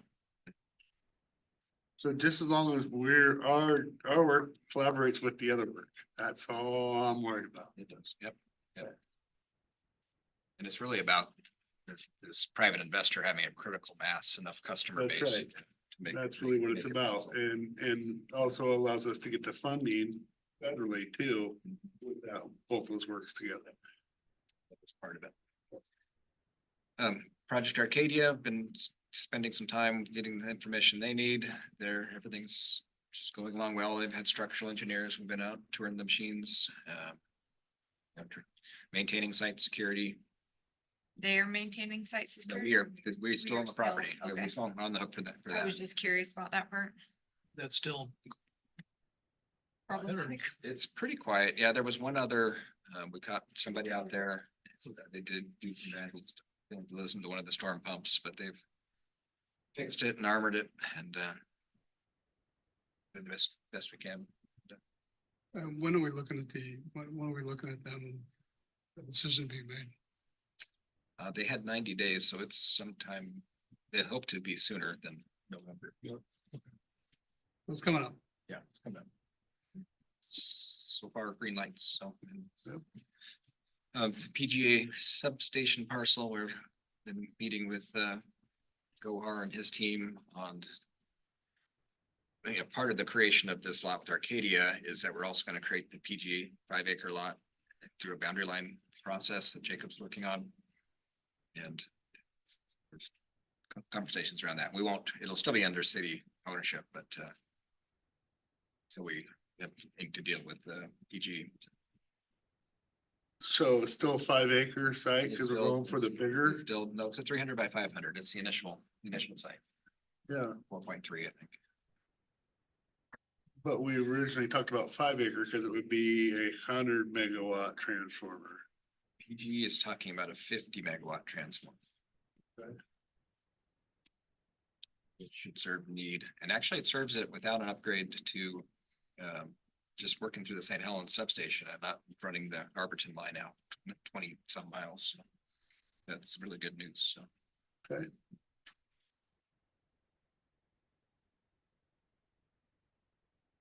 That was my only question on the 5 versus I know it was 3 originally for that Yeah. smaller one. 5 for the big one.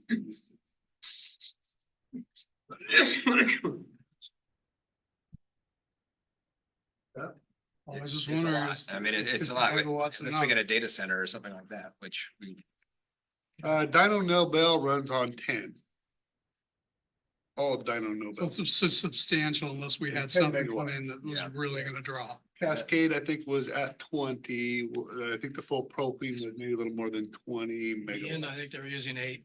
Yeah. Yep. it's pretty- And we're using 8, yeah. So these guys probably won't do any more than that. No, that'll probably be, yeah, maybe right around 10 because of, they might do a couple plants too, remember? Eventually, Yep, yep. It's hate for it to be too small. So it's 50. Versus what's there right Think now. about the rest of the city too.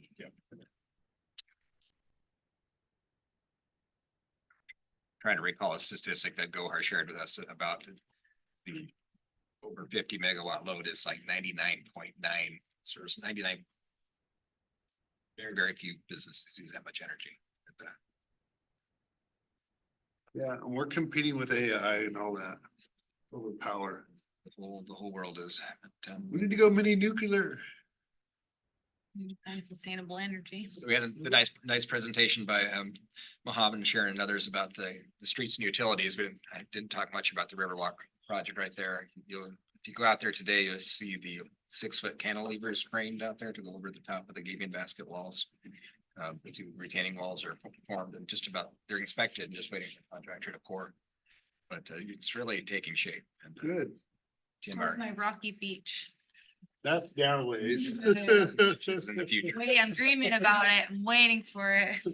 But it's really looking good. It's Jim Under was out over the top of it yesterday and he said it's amazing. It just feels. Like you're out. Yeah, it just Yeah. feels really good when you're out there. It's that with the roundabout, with the street improvements, it's just all these experiences that make you feel good.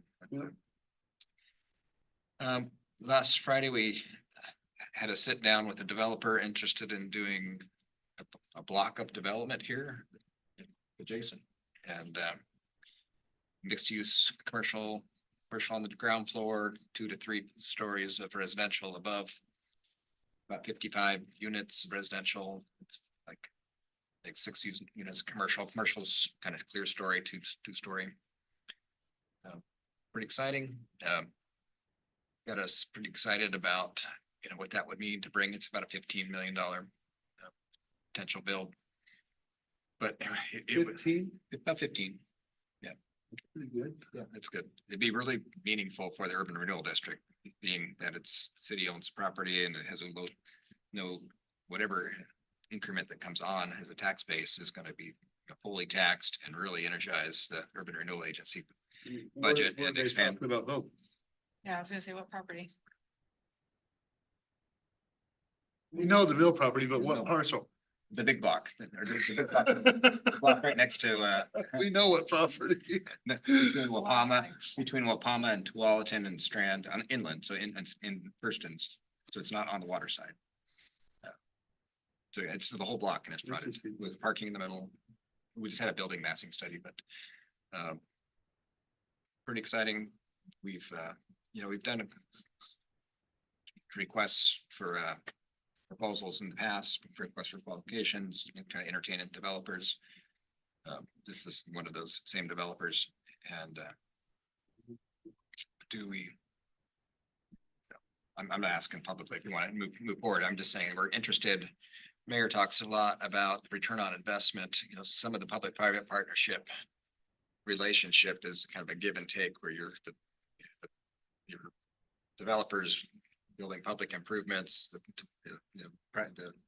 public's writing down plans, waiving fees, Gloria has a lot of experience with this. Yeah, and this one is familiar with that. He's worked with Michael Sykes, which wasn't Michael Sykes, because Michael Sykes took off for Scappoose, but it was Michael who got him there for Forest Grove, same developer, and also worked with John McGardle and Independence over there, same developer, Tokovat, so you're talking about, Hillsborough and a bunch of other cities. who is familiar with these type of projects. So sounds very interesting. Yeah, it's very interesting. There's more to come, and we're gonna do some analysis on what a $15 million investment would look like, and with the incentives and pros and cons, who builds the rest of the street, kind of questions and things like that.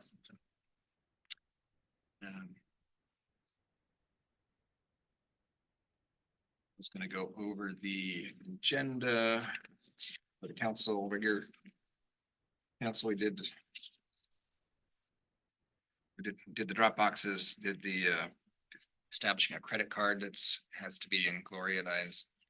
Yeah, so that's, we thought that we had it all done in that first resolution, but it turns out that we have to do a kind of like a loan application with the through WANA in order to get the credit card. So we want to replace the debit card with the credit card. That way there's no cash access. Okay, that makes sense. Yeah, the fraud potential with pay cards is higher than it is with the credit card. Yep, that makes sense. That's too. the reason that we're flipping that time. Right. That's what that's all about. And the limit's not super high, so So it's not anything different than what we've already done. We're just changing different cards form. Yes, application. Got it. that's what the contract details, it's just the timing that we're stuck and had to do something, so. Yep, yep. On the resolution 2030, we're amending the employee compensation plan. That is related to updating the schedule to include the police association, because it wasn't done at the time that we adopted the budget. The number's the same, the COLA was the same as amount of budget impact as that was adopted, but it's not, their wages weren't. And they've been paid that, we're just updating it, so it's all in one place. And sergeants. And sergeants, yes, yeah. Yep. And there's questions about anything that's on the agenda. There's quite a bit, because we didn't have a meeting last week, as far as the professional mariner services, one might raise a brow that I'm having. The Fish Eagle Osprey boat needs a COI inspection, and there's some updating to the paperwork that as far as the way it said it was supposed to be licensed, and they said it was supposed to be licensed a different way, and getting it, kind of navigating all that process. It's a very small contract, but somebody that's. What boat is that? Can you get insurance for it? We can get insurance for it. At what cost? Yeah, it's expensive. That was part of But the he's things we talking talked about about. the licensing fee. He's talking about the Just the license. You can get a license if you're not. Talk about the tourism boat real quick. We're talking Yeah, about the tourism. yeah, boat. yeah, Okay, that's so when great. we first bought that boat, the condition was that we wouldn't have to carry that, right? Insurance for the boat. We're not gonna, it's not our insurance. What he's talking about is the licensing. Yeah, the boat doesn't need to go into the water. It had a technicality with the licensing, and who he's working with is that Captain Bob in order to get this Why license. are we just figuring this out? We've had the boat for Long time. Cause it's obviously a technicality, yes. No, they changed the Coast Guard because this is new and they don't have any in this region like this. Okay. They came back and said, you know what, we didn't do it right. And They came, the Yeah, the wait, so Coast for Guard the said- record, the Coast Guard came back to Yes, us and told us we did something incorrect. no, No, that they gave us. They gave us Yeah. bad information. They changed their mind and wanted to. So make sure that's for the record, Yeah, there's, because this is definitely gonna come up again. So, I hope not. It's, oh, it's coming up, John. Okay. it's just straightening things out. Maybe Yeah. we talked about it and just take care of it, but the Well, issue of no, it. it's It's not good for you answered. to cover it, though. Here's the Thing, we wanna be transparent. Yeah. We want to put everything out there because we don't have anything to hide. I don't, yeah. We're doing the right thing. Everybody can know everything they wanna know about the boat. The insurance for the boat goes, when it's operational, goes through the contractor, takes that on. CIS doesn't insure the boat. They refuse to do it. Great. Um, That was another part of it. That's, yeah, that piece, so. And that's just another cost right off our contract with them. We still get hit with that amount of money. Right, but we're not operating the boat. Have that liability exposure. Well, I think at some point we are gonna have to have a conversation, you know, with our contractor, our tourism contractor about keeping the boat, using the boat. And programming associated with the boat. Yeah, we're Down the line. we're all in agreement of that. and I've talked about that. Yeah. for sure. So we will get there. We just need- Transition year. We need to get through Halloween Town. We need to get to more of a planning phase again. Yeah, it's a transition year and hopefully. Number 9 and 10 on tonight's agenda are agreement with our defense prosecutors. Lucy Heil resigned from appointment. We had 3.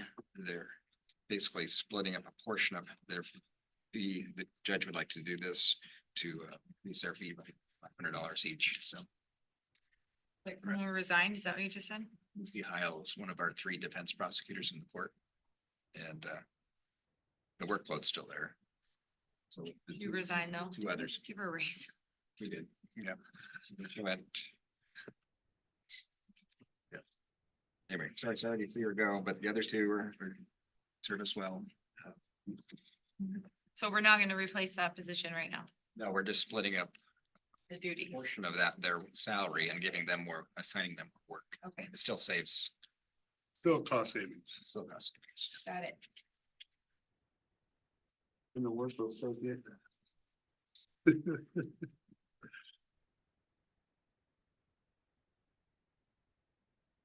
And number 4 is Steve Todd, is a judge pro tem. He does work for.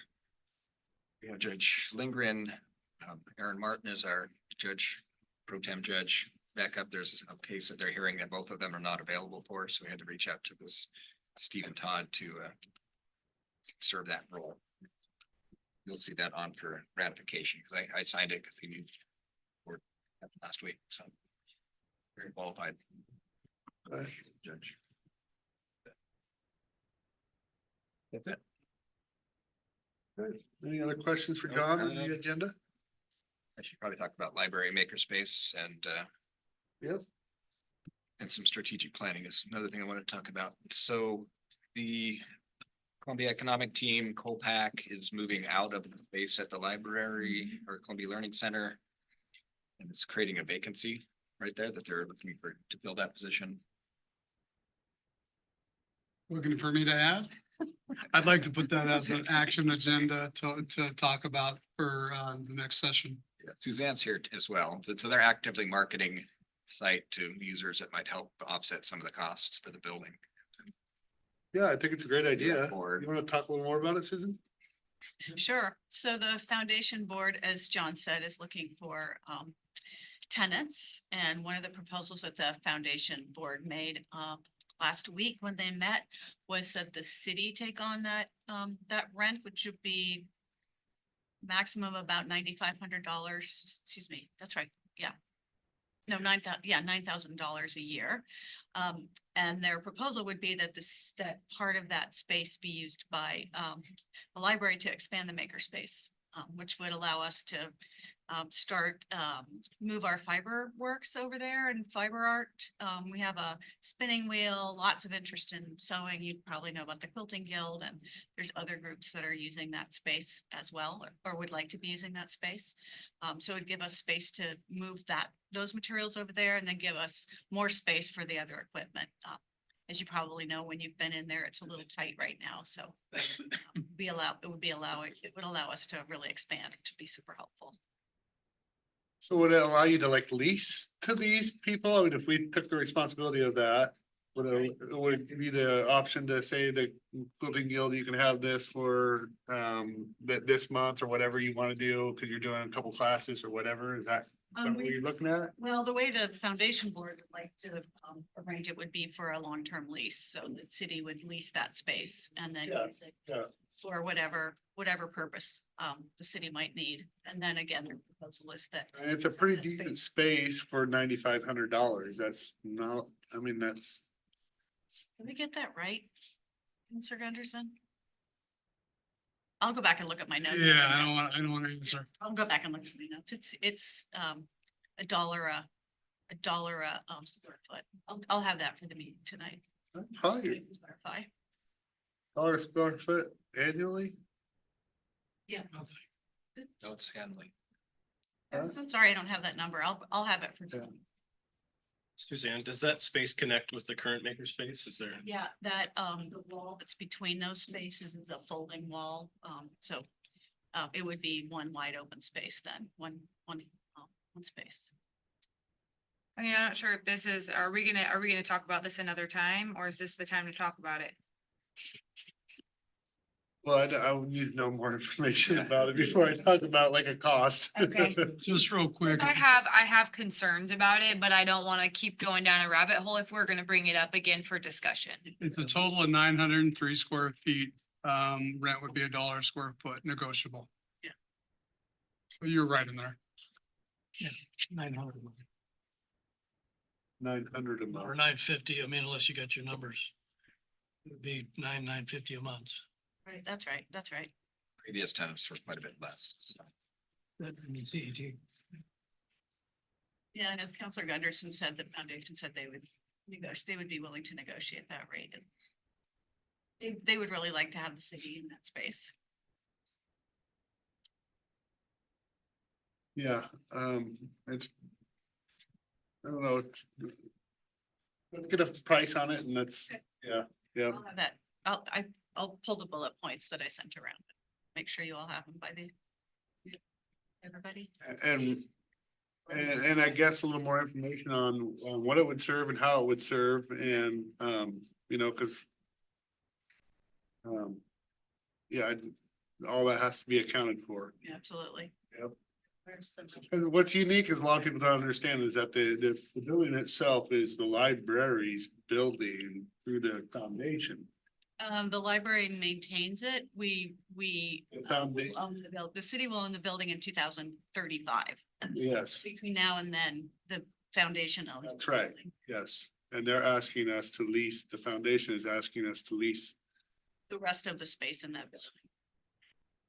I just want to make that clear because people are gonna be like, what are you talking about? I know, it's a little confusing. Yeah, But do we? Did I cover that the right way, Suzanne? Pardon? Is that what we're looking for?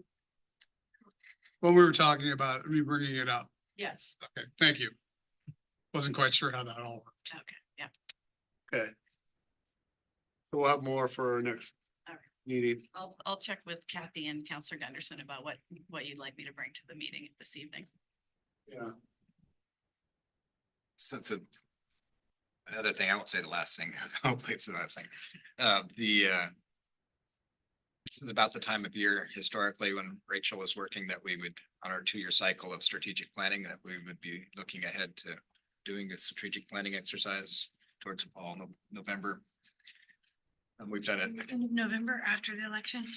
after the election, and you know, it's, you know, if the seats stay the same, if they change, you know, we've invited, before the mayor was on board, we've invited him to the meetings and looking for some kind of dates in November. I'd like to do a strategic planning process. Preferably a facilitated one. I have some good ideas. You're gonna facilitate it? No, I'd like to have a third party do it. That's really good. So out there. And I miss Rachel.